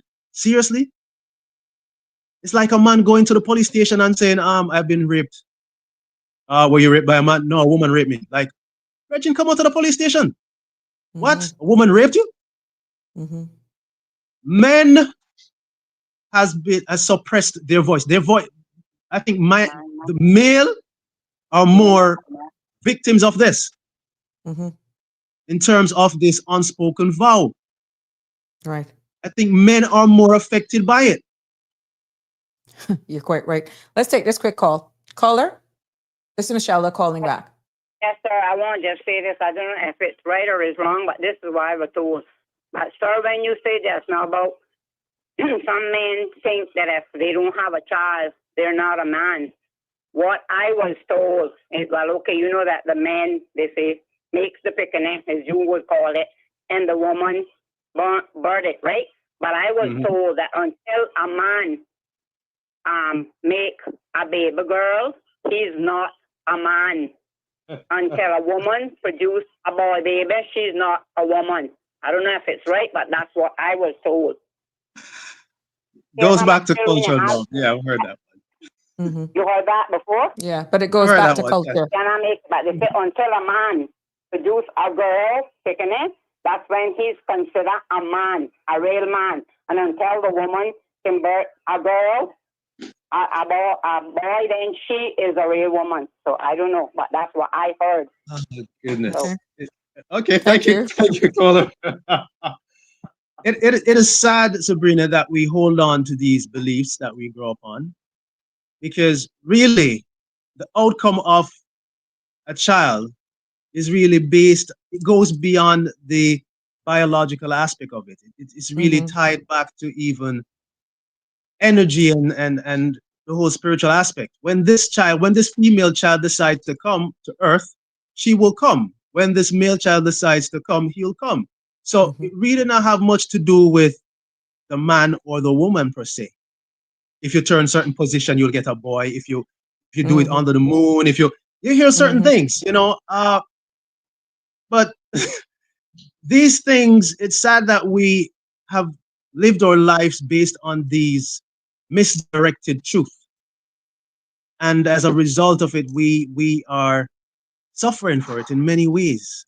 We're suffering for it. And it's good that there are platforms like this that can bring things to the forefront, that people can come forward and impart enlightenment, and people can come and share their views, so we can get clarity and we can learn from each other. But going back to the abuse of men by women, because I know the caller came and that took it to a different, what would you say about that aspect in our society, that they're fearful of speaking up? And some women actually are very good at it. They're very, very good at it, because they know that for a number of reasons that they will always, or you've heard then that no man is going to make a report of abuse because the laws favor the women. So they're more concerned of it, as you rightfully say. I'm a man going in to make a report, they're going to tell you go away, or more or less, really, it's her? I wish it was me. Again, culture. You go get that raped by that person, for example, and you complaining, I wish it was me. No, it's not right, is what we're trying to say here. The thing is, in a case like that, what a police officer may be looking at, or anyone on a whole will be looking at in terms of the act, is that it's just merely physical. So they're only looking at the physical aspect of it.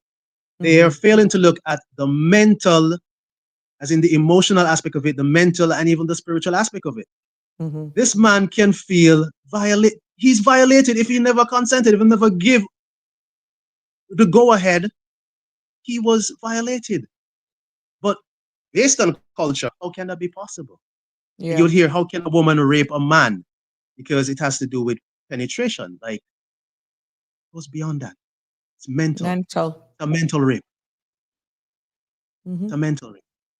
You wouldn't even be able to break this down to put that in your context. That would have to be a whole different show, and probably at a later hour. But exactly, to go to dissect that at a different level. But then they still resort, and this could be both genders, to silence, which is the core of what we're talking about today. So then, RJ, what really is the cost of this silence? Wow. The cost is very high. Cost of silence is very high, because what it costs the relationship is that of trust. It costs the relationship intimacy. It costs the relationship long-term stability. And in addition to that, there's also the emotional distance, where partners stop feeling truly seen. As we talk about the roommates, the two ships in the night, they stop seeing, or they stop thinking that they're being understood because of this, the emotional distance. You're not communicating. And I've said to persons in relationship many a times in sessions that, you see, once there's no communication, there's pretty much no relation, because communication is the act of coming in one, coming as one. If you ain't communicating, then there's a major lacking in the relationship. Relationship is the action of relating. So you have to find a way to communicate, find a level ground, find a language, find a way that both of you can reason on matters that concerns the both of you, that has to do with the relationship. If not, you're pretty much, I don't know what you will call what you're in. It is not a relationship. I hear you emphasize on the word communicate. That tags along with listening, paying attention. What happens when that is the core of the issue? One is trying to communicate, but they don't feel as though their other partner is listening or have the time for them, or answers in auto mode. Sad reality. They listen to respond, but they're not listening to really understand so that they can understand where it's coming from. Am I really pushing your buttons this evening? No. Because you're touching some things that I discuss in sessions. And Oh, yes, because this is the problem. And the sad reality is very few persons know how to communicate effectively. Many persons are of the perception that hearing is listening. mm-hmm. But once you have the ability to hear, once you're not deaf, you're hearing. Mm-hmm. The difference between hearing and listening is being attentive to what is being said. Mm-hmm. Wherein it's all about attention. You're paying attention, you're giving the person your undivided attention, paying attention to their body language, you're giving their full focus. And I've said it so many times, there's no way you can be saying that you are having an interaction or a conversation, you're communicating, and this is you. You hearing me? Yes, man, I'm hearing you. I'm hearing you. Or you're You're like having an this, interaction and you're scrolling. or you're folding clothes, or you're down in a bag and you're trying to have a real conversation. That is in no way conversation. And then it could As I be said, misunderstood if you say, can you just sit and give me a minute? So now I'm a child. And then that becomes there you go. a toxic environment. Because if they had just given the opportunity to give you their undivided attention, it wouldn't have sound as though you're commanding them to stop, sit down, when in actual fact, all they're doing is begging you, can you just listen, hear me out? But then one processes that as, how dare you? I ain't your child. Mm. And then you get this. Goes back to what this is one of the things that it will cost the relationship, the silence, misunderstanding, the misunderstanding, the lack of communication. What we all talking about here, Sabrina, has to do, it goes back to respect for self.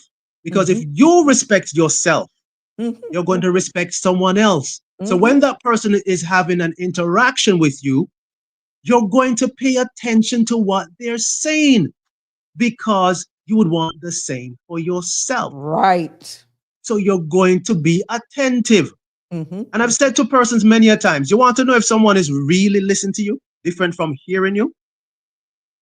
Ask them what you just said and what you said before that.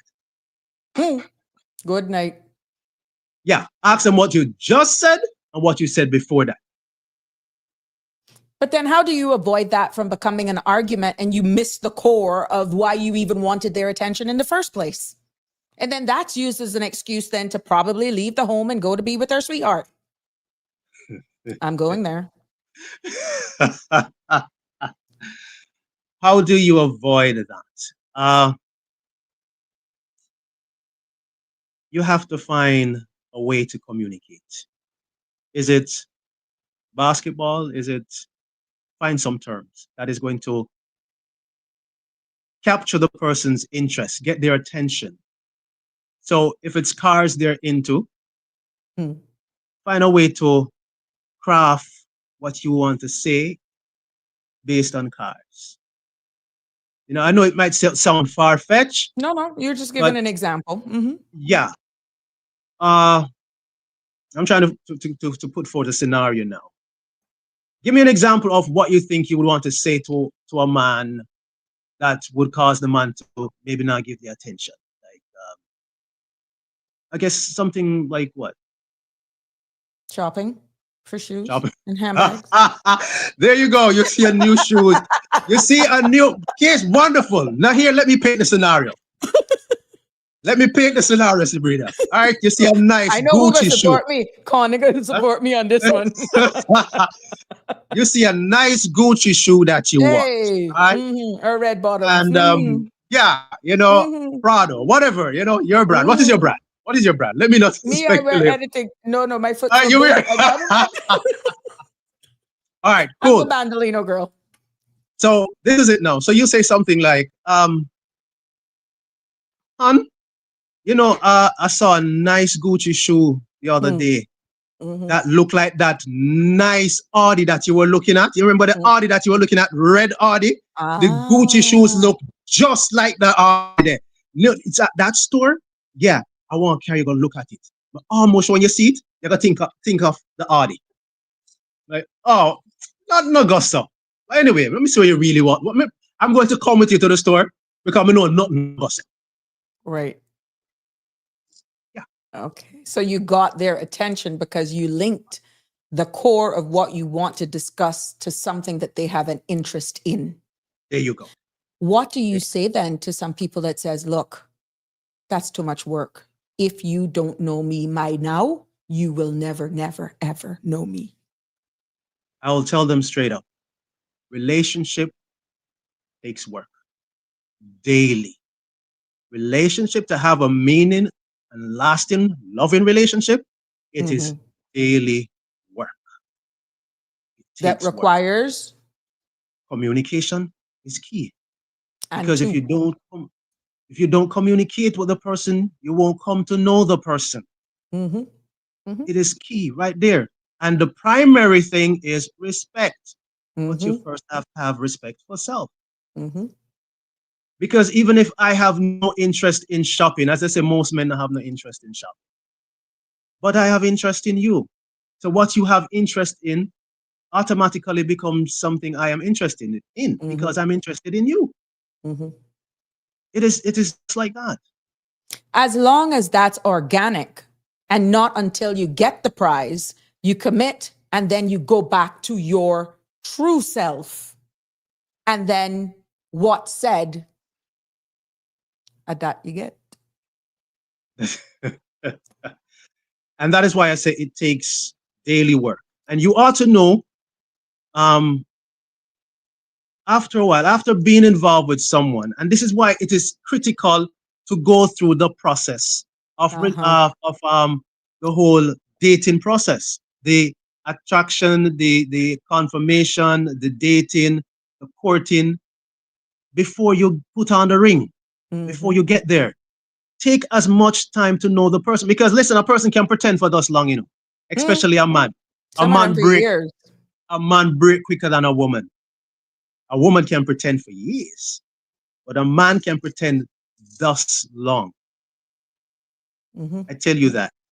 So eventually the true nature, as I say, the horn and tail is going to come out. Their true nature is going to surface. Especially if you come with your values and you bring them on the table and make known that these are my do's, these are my don'ts. Right there from the get-go. If the person not willing to go with your do's, then listen. There's no way you ought to be walking with them like a pair of shoes. There's no way. Right. So come with your proposal. Because a relationship, to have a meaningful relationship, is to have a partnership.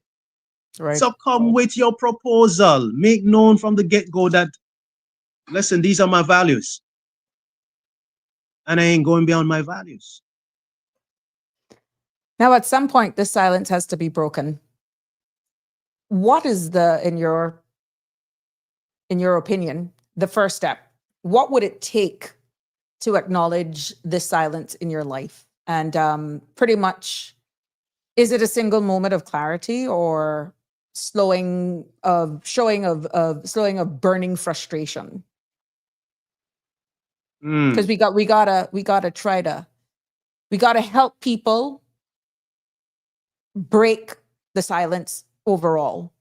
And then we gotta be able to at least shed some light in finding their voice. Because there could be someone who feels trapped right now. And what is the smallest step that they can take to break that silence?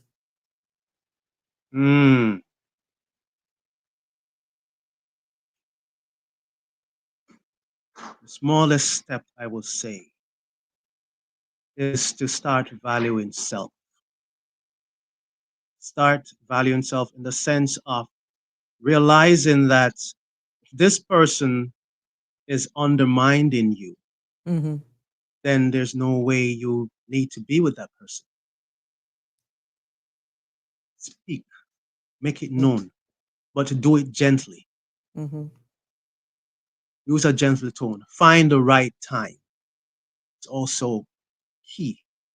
Right time is key, and how you present your disapproval in terms of tonation is Mm-hmm. also valid. You have to take that into account. But Mm-hmm. it starts with you first. If you think that um, it ain't gonna get no better, might as well I stick with the evil that I know kind of thing. That kind of Mm-hmm. mindset, Mm-hmm. you know, it is over. It's already over. If you don't think you deserve better, if you don't think you deserve more, then how are you going to get it? Mm-hmm. And the only way to make it known that, listen, I deserve more is to express it. Mm-hmm. But don't come with the, listen, you've been going on with this thing for too long, and I'm sick and tired, I'm fed up. And then, you see, what a lot of men needs to know as well is that, as R. Kelly would say, when a woman is fed up, Mm-hmm. there ain't nothing you can do about it. Mm-hmm. But Because what's the case when the man's fed up? How do you flip that? I think well, I think the male would more take a drastic step. I think the man will be quicker to walk than the woman. Mm-hmm. Mm-hmm. Man will be quicker to walk than the woman. I've seen that in many cases. So what do you say to those couples who may be experiencing the fact that, okay, we know that we're on shaky ground and warnings have been given, adjust this, adjust that. But then if it wasn't highlighted, one in the back of their minds is saying, look, I know it's only for a period of time. That has to come organically because for years, one has been doing this, like you use the shoe thing, which I hope to Christ nobody don't lose a good relationship over shoes or putting the toilet seat down. But you get where I'm going with the analogy. What would you say to those persons that they're only, just making it's a season and then you go right back to the old person and you keep doing that over and over? How much cycles of the same thing do you know, look, I ain't talking no more. It done. Straw that broke the camel's back kind of situation. Wow. But then how much When cycles do you go before that final straw when everyone commits to we're going to start over? We're going to start over. How much times are you going to start over when you just do the same thing? And then when one decides that's it, then it becomes everything in the kitchen sink and there's always pointing the finger. It's always pointing the finger. hmm I tend to call that the Adamic syndrome. It is the woman who gave me kind of thing. It is you. It is you. Instead of taking responsibility. That again, I say, Sabrina, I'm like almost like a broken record right now. It comes back to respect. So many relationship lacks respect because we were never taught the principles of relationship. As I said, the the first aspect of the principle of relationship is respect, and you have to have respect for self, because it's when you have respect for self, the man leaving the toilet seat up and annoying the wife, it's after a while he's going to take action because, listen, I have respect for me, and because I have respect for me, I have to respect the wife. And shouldn't like. And if it's a case where it's such a habit, because you see, when it becomes a norm, it becomes a part of your character. It's something you've been doing for how long? You what? You're 40 odd now, you're almost 50. You've been doing this from a chap. You've been doing this from a chap. So how do you change that now? Mm-hmm. The only way you're going to change it is because you value the person you're with. You're no longer doing it for you. You're doing it because of the one you're with, and you value the relationship. So you're going to break the habit. So out of love for the spouse, you're going to start a new habit. You're going to kick the whole habit and start a new habit. Yes, you may fall down every now and again. And this is where you are greeted with a loving rebuke kind of thing. Right. The spouse is going to make know that, hon, you did it again. Oh, you pull a Beyonce. Oops, you did it again. What I did? Left the toilet seat up. Honey, you did it again. You left your shoe here. You left your handbag there. Or you just easily, honey, again. And But after a eventually, while, that becomes annoying. And then you feel like a mother. And then you feel like the other party does not respect. The other party does not respect. there you go. You see, you said it. You realize where it comes back to? Respect. Right. That is the core. Mm-hmm. That is the core. So, in terms of a relationship that is on edge and persons are have taken the unspoken vow, what I would ask is, if you really want the relationship, do you really want this to work? Because if you want it to work, it's going to take work, and it has to be dual. Can in no way, there's no way one person can want it and the other person don't want it. It has to be, as I said, it's a partnership. It has to be that dual agreement. Have to want it together. What would be your final thoughts as, because yes, this has been very informative, as the most important piece of advice that you could give to someone who is navigating quiet, unspoken challenges of their relationship?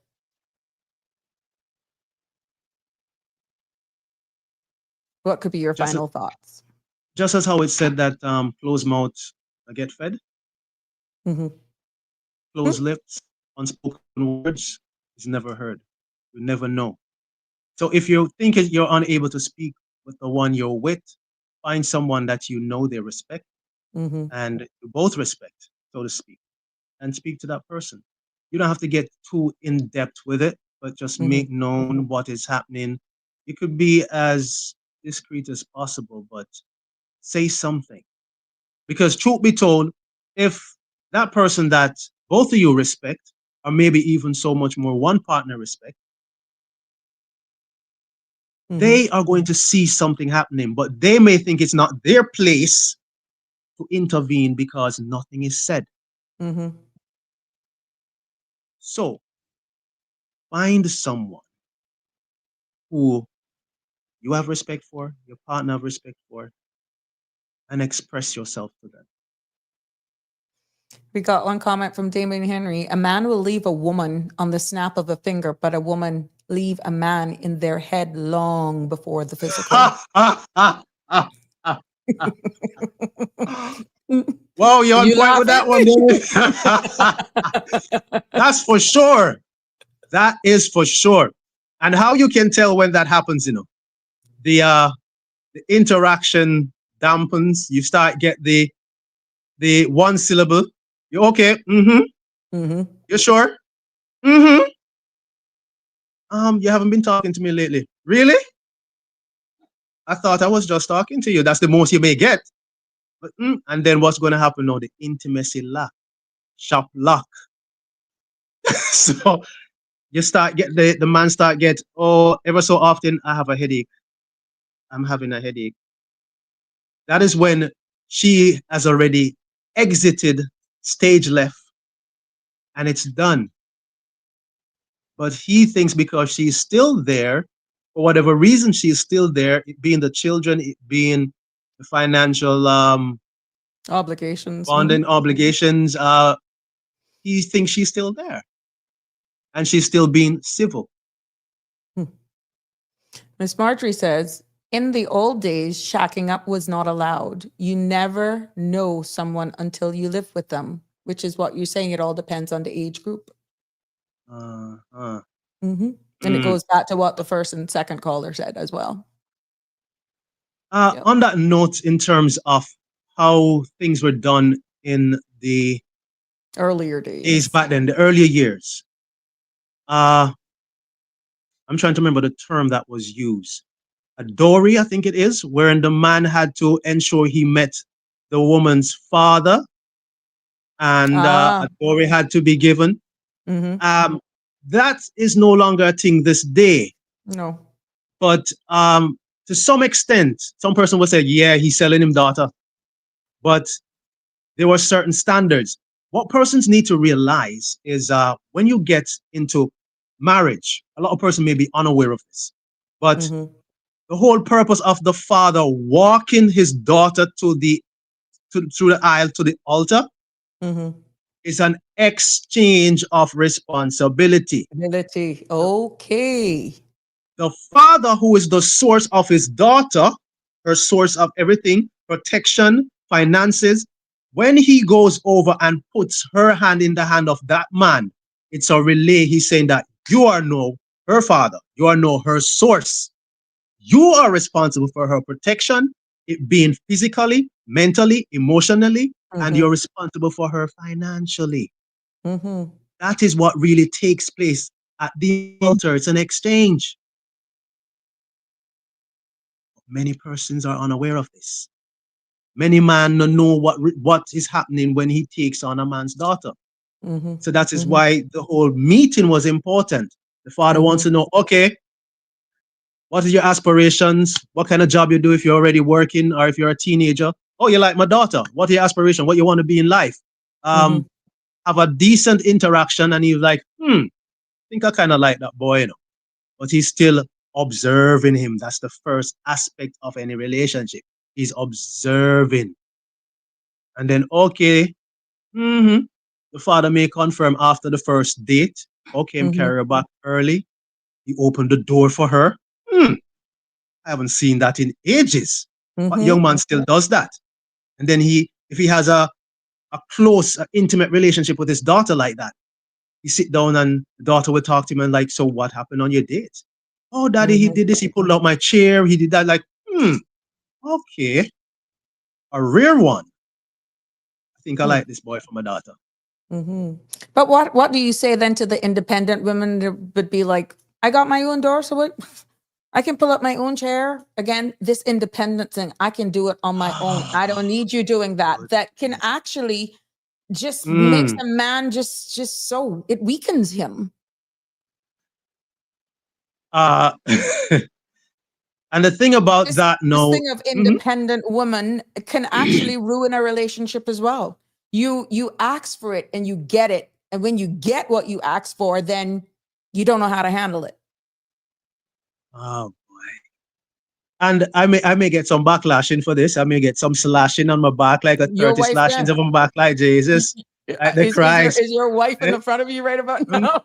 No, but she knows who I am and she knows what I stand for. But the independent woman, this became a thing. I don't remember when it became a thing. Was it the 2000 it became a thing, or was it from the 90s? Late 90s. Late 90s. It became a thing. It became girl power. But listen, it has a lot to do with self-esteem. It has a lot to do with self-esteem. And why I say that, to the point wherein you have so much self-assurance, you can humble yourself to allow a man to be who he ought to be to you. Allow a man to treat you as you deserve to be treated, royally. Allow him.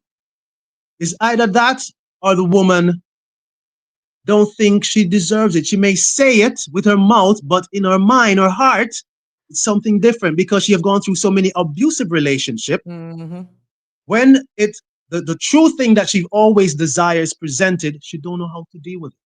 Or and she the can't same thing even goes for a identify man. it. She can't There you identify. They go. can't identify it. She has gotten so accustomed to doing it myself. When it comes to you having a team player, a real man, don't know how to let go. You don't know how to share. Remember, there's a partnership. The relationship is a partnership. It's about duality. So deep down, maybe she may even be unaware of it. Mm-hmm. The same thing goes for romance. Yes. The takeaway from all of this is that I'm hearing both sides have a lot of work, and it not all one side for a compromise. It has to be both sides willing to compromise. And I am feeling that as we evolve and social media and what we think is relationship is really what's eroding at true organic relationships. Hence, we see so much separations. And really and truly, my humble opinion, I stand to be corrected. There's not enough communication or willingness to honestly communicate effectively, to hear each other out. They would prefer to move out. Yes. They'd rather move out. And that has a lot to do also with ego on both sides. Because, yes, there can be arguments. And I've said it in sessions that I am for arguments in relationship. Because to argue is to debate your point. When I put up the flag and say no, is when it becomes a quarrel. And a quarrel is when the argument becomes a verbal battle. The calling of names, the belittling of each other, the disrespectful statements, that is a quarrel. But an argument is sharing your viewpoints. And the end result is that you both come to see the same picture. I never saw it that way. This is what I'm thinking. And you debate your point, just like when you're at school and you're doing debates. You're arguing your point. But if you But you're can't doing even it do that, respectfully. because one is always wanting to hear their point and they're not willing to There you go. bow, Ego. that's where the problem comes in. Yes. And it's about winning. It's about me. It's Yeah. about what I think. It's about what I say. And it Or you goes become back. mute, you become silent, and then it still doesn't get resolved. And then it's an undercurrent. It's a festering. And when you think then, okay, we've moved past this, then Resurface. something that could have happened 4 or 5 years ago then presents itself because you never Yes. ventilated it from the beginning. Which why it keeps, and then you wonder, why harbor it? Why harbor all of that? And you say you've moved on. It is the sweeping under the rug mentality. Just to survive. And again, that's where the faking comes in. Oh, Because you've conformed to save it on the surface, but genuinely you haven't changed. And it's hard to accept if one is wrong in today's society, because it's easier to fake it until you make it. And then it presents itself because that's who you truly are. Yes. So how then can one profess to have a relationship when they have what you call it now? A pretense of what is. Because if it's not true, then it's false. It's a pretense. Maybe it's, if I can't have you, nobody can have you, and you ain't going nowhere because you that mine. mentality there. That And if you think you're gonna leave me, try it. If you think you're gonna leave me for a younger one, try it. Gosh, that is sad, because that's a whole different kettle of fish there now, Sabrina. I know. To where persons but will it's kill real. people to It's stay in a real. relationship. Yes. But it's real. It is real. Oh, we may my be goodness. actually doing it because I'm not in character, but that is real. Oh my goodness, that's a serious one, because the amount of situations I've heard of where women that is real. lose their life because kill her then kill himself. I can't have you can't nobody like that is why suicidal rates in men are higher than women. And it all comes back because of the refusal to open your mouth and make known what's happening in your heart. Thank you. If you truly think you're a man, man up. Talk about it. You must have a one friend and one bridging that you can go to and talk But about you it. can't talk about it because, again, a man comes with a stigma that you're not supposed to cry. As one commenter stated, you're raised in that if you cry, you're weak. And then some women use that to take advantage. And they actually, in subtle ways, with how they treat you, make you feel less. And it goes both ways. Yes, It goes both ways. but I It can can be say in the most subtlest way. and that's when it hurts more. Yeah. That is when It's when it's that is subtle. when yeah. The injection that poison that you get kind of thing, that the poison that works slowly through Mhm, the bloodstream. mhm. Yeah. And then 10 years pass, 15 years pass, and you're still, oh, I'm connecting with myself. Oh, I'm aligning with myself. Really? Remove those glasses. What the heck is wrong with you? You touch on a point, because so many persons may be doing this. You say aligning with myself, saying the affirmations and Mhm. going through the whole routine. I have a loving and wonderful relationship, and it's There's just only one words. person in that relationship until you wake up. And sometimes you spend the next 5 years arguing with yourself, already identifying you're connecting with yourself and realize this is not the space for me. But then, oh my God, why didn't I see it? And you take 10 years, question, why didn't I see it before? As the clock ticks and it continues to erode. And There's RJ, another yeah. there's another thing before we go that I see in a lot of relationships, trying to prove others wrong. Because sometimes the warning signs are there from the Ah, get-go. yeah.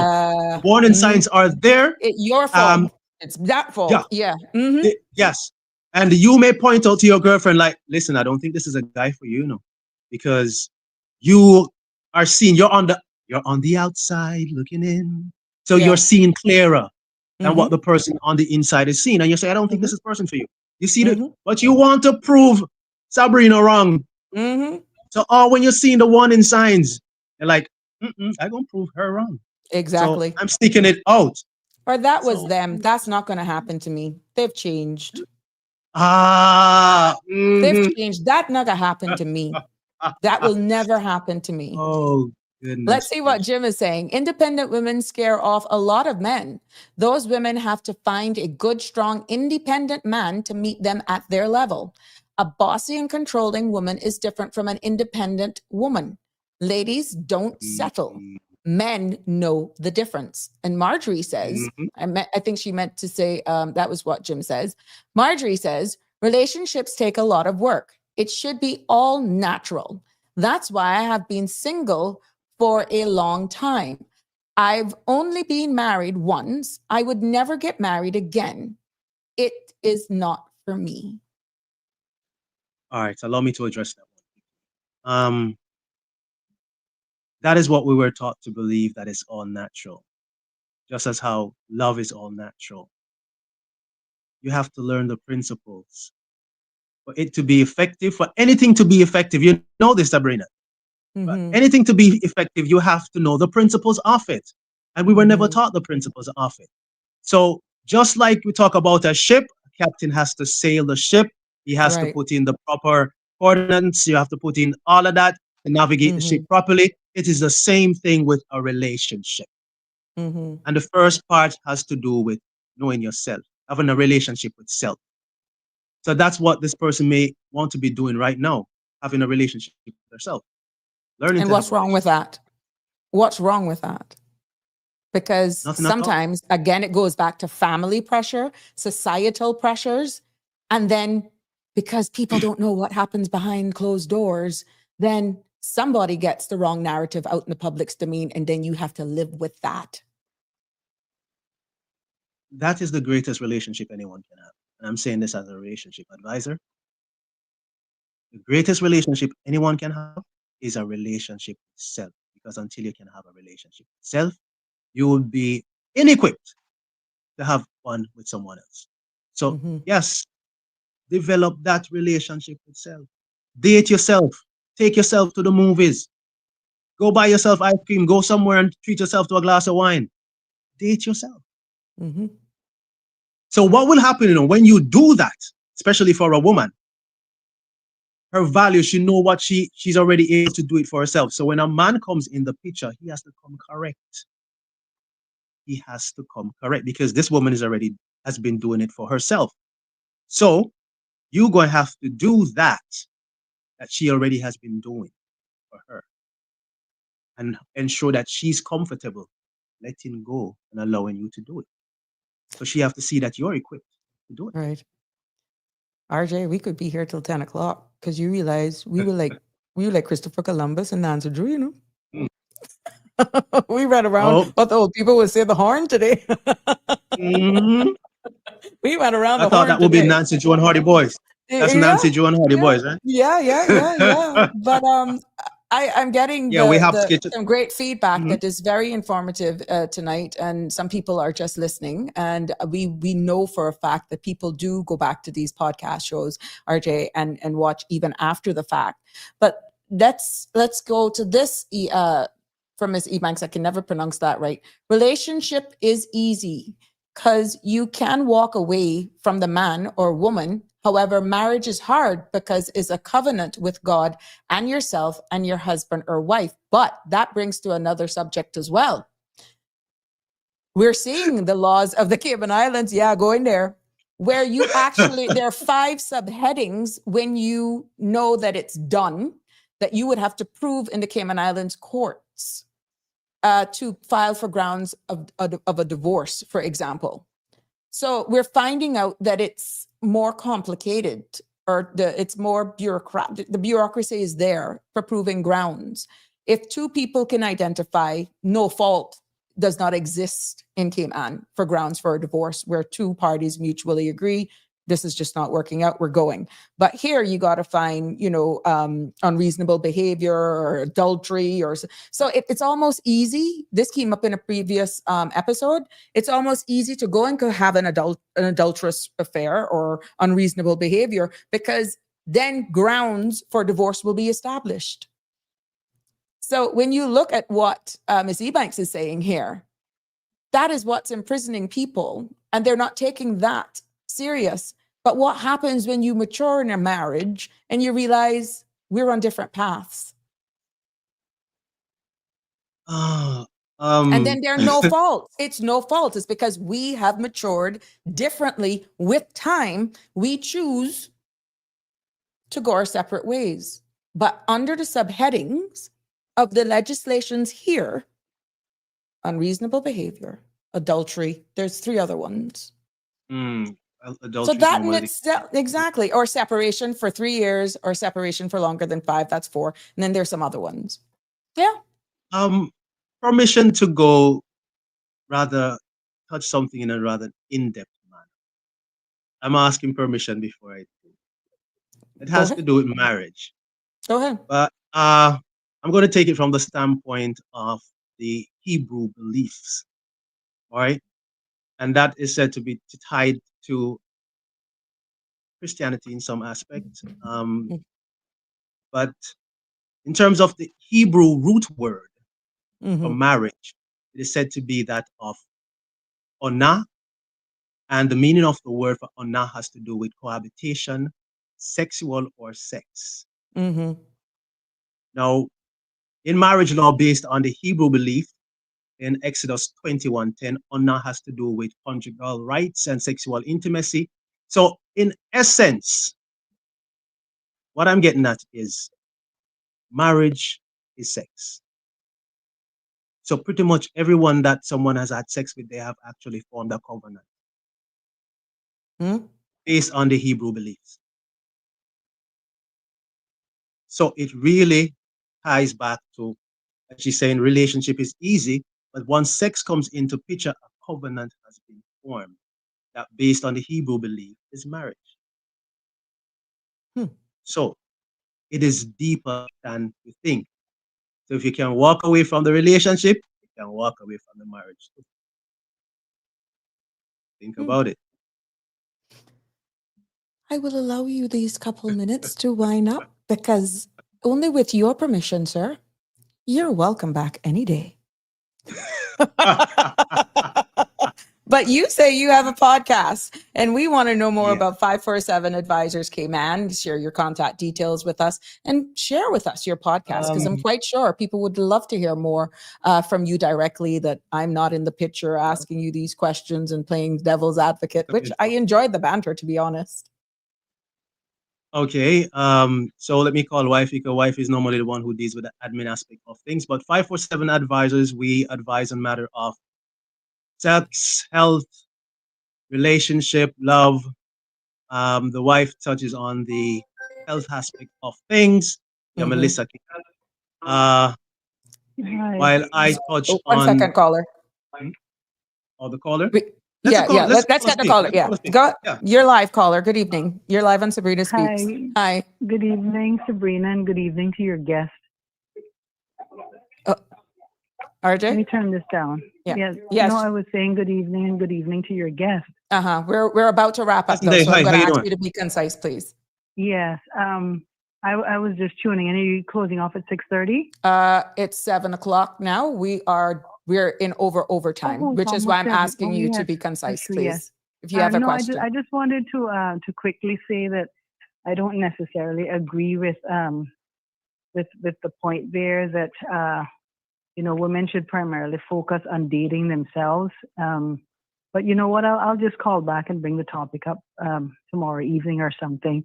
That wouldn't be the topic. So if you can get just to the question, Yeah. and then maybe my guest can respond as quickly as he can, because I do have a commitment as well that I'm running Right, late. yeah. But it was so informative, and I actually just continued. So if you have the question, by all means, just get to it. No, I didn't have a question. I heard him quoting from the Bible, Hebrews. with the Hebrew belief, but okay. I just wanted to say I don't necessarily. I mean, when you've been through a traumatic experience in a relationship or marriage, of course, you want to heal and stuff. But I think in today's world, there's too much promotion for women to simply just date themselves, and for me, that takes away from what men are going to come towards you with. But anyway, I didn't realize the show was closing off. So I'll just leave it like that. We're Maybe another 17 time minutes the over, to discussion be might come up. honest. Okay. Yeah. Let me address That's that quickly. I understand. Yeah. Okay. Thank you, caller. You can address it, AJ. Okay. Let me address RJ. it quickly. I think there's more than one thing at play with this caller here. She's making reference to the Hebrew aspect of sex, because that's what I refer to the scriptural references. But dating oneself was from you stating if that's a bad thing, and I'm saying no, that's the greatest thing for one to date themselves, and it's in no way just the woman. Man and man can date themselves too. A man can date himself. Take yourself out.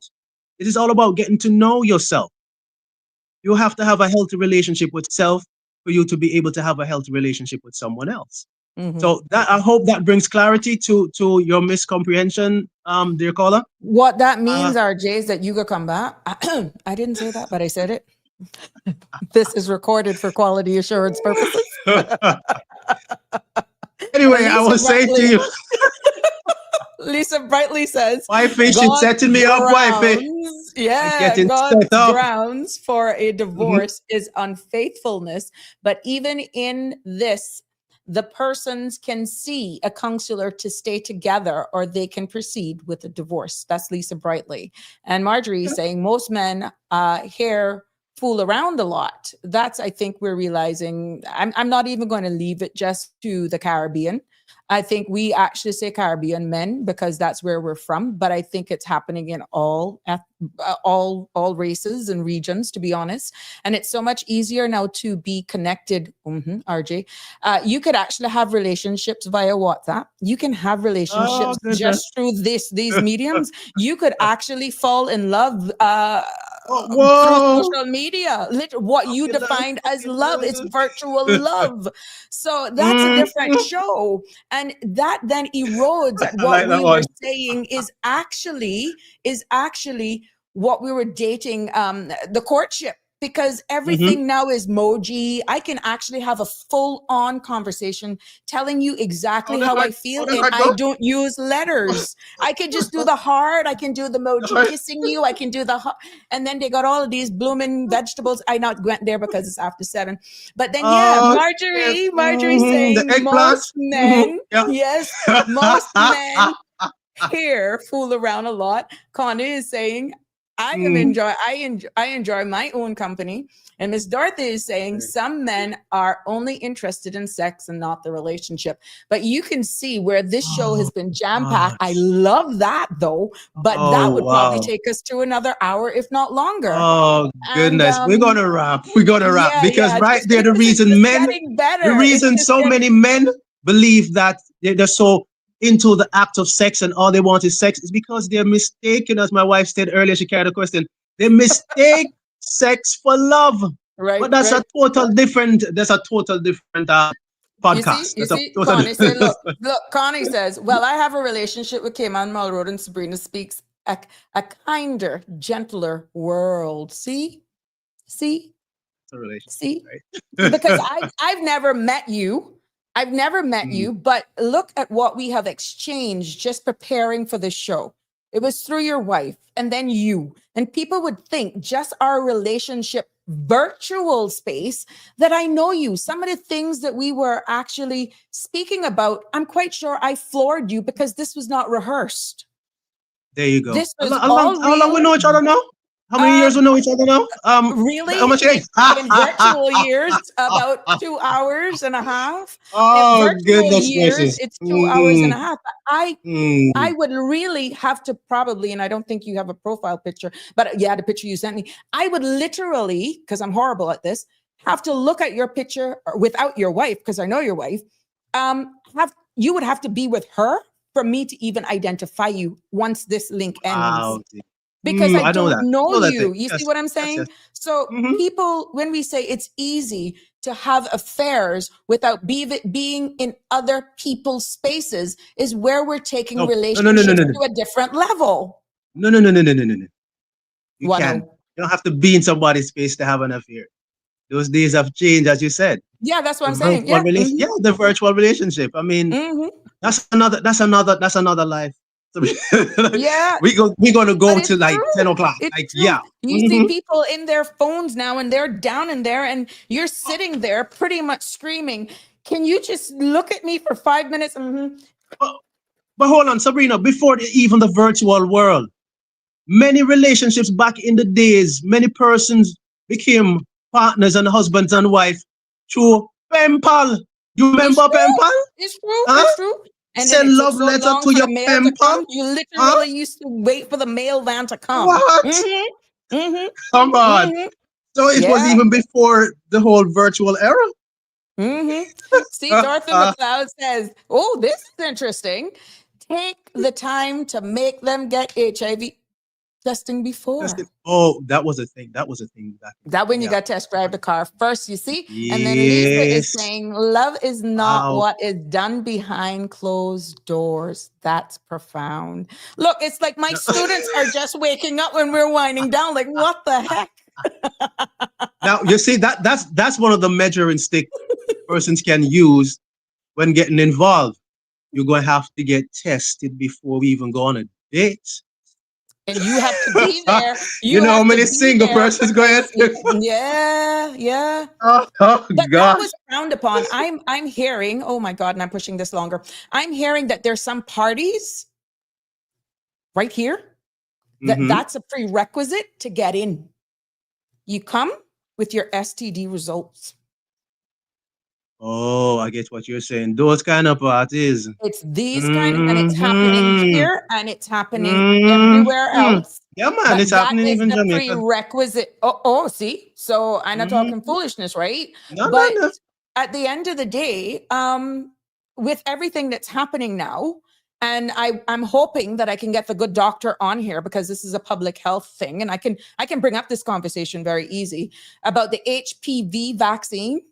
And linking throat cancer now in men and women to another. Okay, so when I have the good doctor on, so yeah, I mean the meals are diverse now, but it comes with a risk. And HPV, I respect those who are anti-vaxxers and all that sort of stuff, but we're going to be bringing the information here. The Ministry of Health and Sustainability They have a public release out now about HPV vaccine campaign that's going on. But who's going to go, like how you and I, we were tiptoeing on some racy topics for this hour of the day. But that's going to be if he gets permission to come on my show. But I think it's of utmost importance because it is a public health topic that we can dissect that here on this space. And that's going to yield some rather very interesting conversation that seem HPV. So RJ, I feel like we have said we gotta wrap up about 7 different we times. have to, because if I'm to respond to that one, that's going to take us somewhere else. So I ain't going to touch it. As much as I want to touch it, I ain't going to touch it because I was a sex educator before I became a relationship advisor. So I know what you're talking about. Your wife. I know what you're talking about. The belief that you only can get an STI through penetration is a total miscomprehension. Correct. So I ain't going to even go into it. All right. Correct. So all right. So 547 Advisors, as I said, we advise persons on matter of love, health, relationship. The wife is orthomolecular. I tend to bite my tongue practitioner. She deals with natural medicines, frequency, energy, natural health. That's her thing. She focuses also on divorce. We touch on different aspects of in terms of even self-love and self-motivation. We cover it all. Trauma, we touch it all. Numbers to reach us at is 923-2567. That's 923-2567 or 547advisors@gmail.com. The podcast that I do on TikTok is Monday, Wednesday, and Friday. We have Love Zone Monday, where all I talk about is love, principle of love, different aspects of love. I've recently gone through the 4 columns of love. I'm pretty sure a lot of persons didn't know that love has columns, that of loyalty, orderly, virtue, and energy. But relationship Wednesday touches on relationship, and Friday is sexology Friday. Touch matters of sex. Interesting. Very interesting. Well, I hope you can share all of that in a simple message to me, and I can put it up under this link.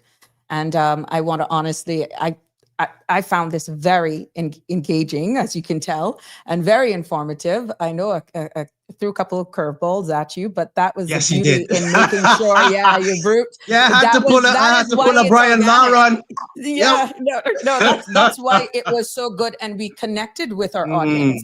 And I want to thank you for just honestly, I can't even use the word playing along, but it shows the professional that you are because you didn't shun away from it.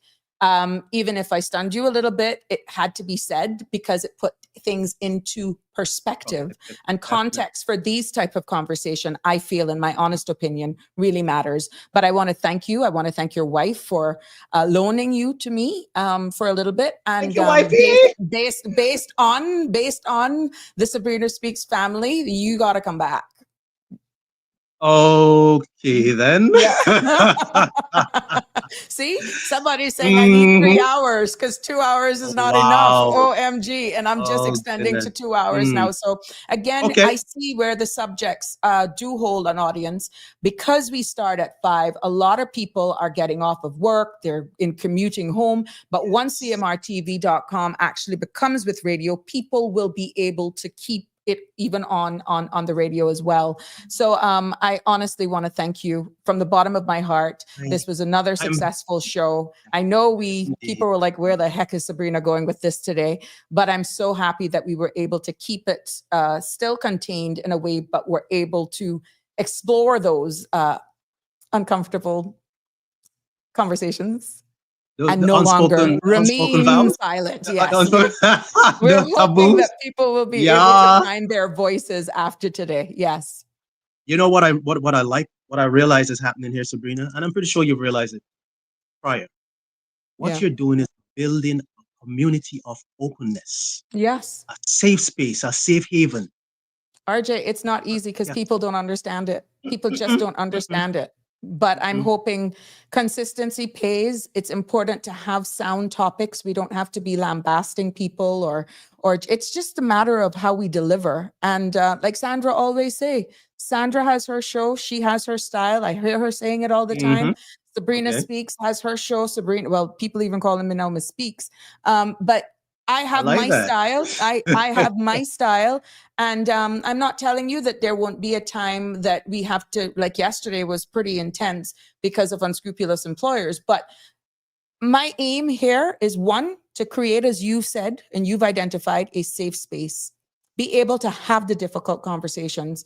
People should not be thinking we're coming after them. We're not going to be gender biased. And we're going to just make sure that whatever is shared here on this space, it's coming from an informed perspective. And people are respected to weigh in. I encourage them to weigh in, but remain, of course, respect for others. Just try to keep it as brief as possible because we're seeing the increase in traffic. But it's persons like yourself who don't say, well, what's in it for me? Well, how much you going to charge me? Because this is our way of giving back to the community. And I help you, you help me, being transparent about everything. We direct the traffic to your place. And yeah, at the end of the day, sometimes when you give, you get it back in threefolds. And I think that has been the biggest blocker of people's blessings and success. Even with getting them on this space, it's all about what's in it for them and not what we're doing for the community. So I thank you. I want to thank your wife for loaning you to me and my people. Yeah, I want to thank her publicly. And I got to take her out because I got to try to do a little deal with her. I got to date her first and then I get to you. Wowzy. Oh, really? Look at that. So you see, different aspects of relationship. Now, persons need to get it. There are different aspects, different facets of relationship. But I take pleasure in doing this because why I take pleasure in doing it is because I have love for self. And when you have love for self, you want to extend that love to others. You want to share. When you give of yourself, you're giving love. Love is all given. That's what persons need to realize. Now, this is a platform, and I'm saying this outrightly now, right? To any and every man who has been going through the unspoken vow, this is a platform. This is a community for you. You can send Sabrina a private message. You don't have to you don't have to come publicly. Goes for the women as well, my sisters, my brothers. It goes for y'all. You can just send a private message. We will address it.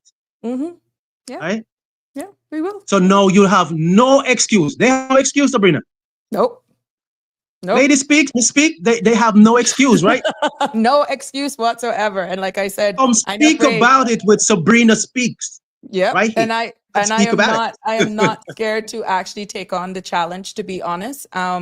Sometimes I'm a little nervous, to be honest, because I'm not so sure because we're still taboo about certain things, but it's the way in which it's delivered and it's how we deliver it that will garner and prove that this is indeed a safe space and we can talk about anything with respect.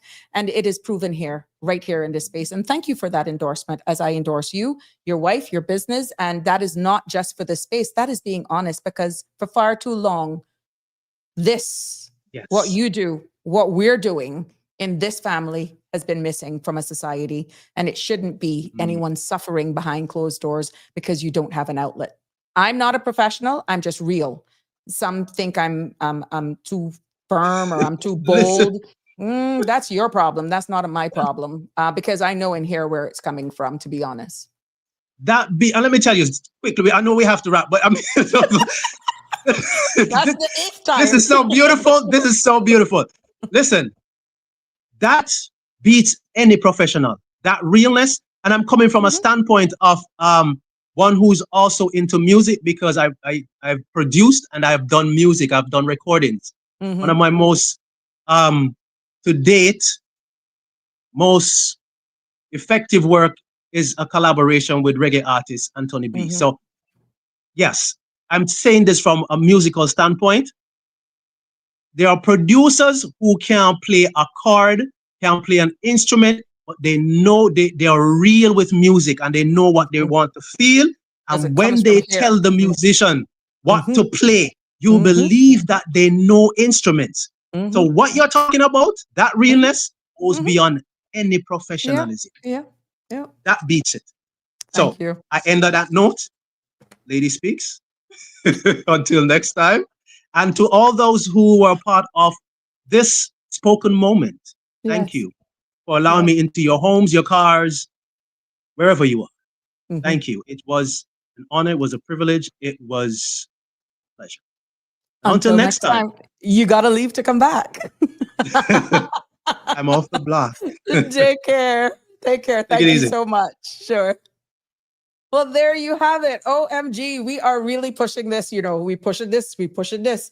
But we have come to the end of today's episode of Sabrina Speaks. And I honestly, sincerely, from the bottom of my heart, want to thank RJ from 547 Advisors and his wife for being our guest. And, you know, the insights are not only giving us a voice, as he alluded to, and to our silent struggles, but it also shows us that we are not alone in them. You see what has happened right here in this space. And to you, our listeners or persons who call in, and all of you who message, I know that for many of you, this conversation may have been a little bit difficult, but it can be a sobering to face the truth that is really hidden out there in silence of every one of our lives. At some point in time, it will actually rear its head. But remember that every day holds, in all honesty, the promise of a new beginning. And the first step is what I can leave with you towards healing is simply acknowledging the pain. And from there, you can begin to build something real, something honest, and something that is truly yours. So thank you again, RJ. Thank you, Sabrina Speaks family, for everything. But most of all, RJ and your wife, thank you for sharing your wisdom, your openness, your candor with us. And until next time, have a good evening. And no, Connie and Jim, I am not going for 3 hours, but I'm brushing 2.5. Until tomorrow, take care. Have a good evening. That's a wrap for today's edition of Sabrina Speaks. Thank you for tuning in and for being part of the conversation. Remember, the dialogue doesn't stop here. Stay engaged, stay informed, and most importantly, stay empowered. We'll be back tomorrow at 5 p.m., same time, same place, right here on CMR TV and radio, where your voice matters and your truth is heard. Until then, K-Man, take care of yourself and each other. That's it for today's edition of Sabrina Speaks, where your voice matters, your story counts, and your truth is always welcome. Join us weekdays from 5 until 6:30 p.m. right here on CMR TV as we dive into the topics that matter most to you.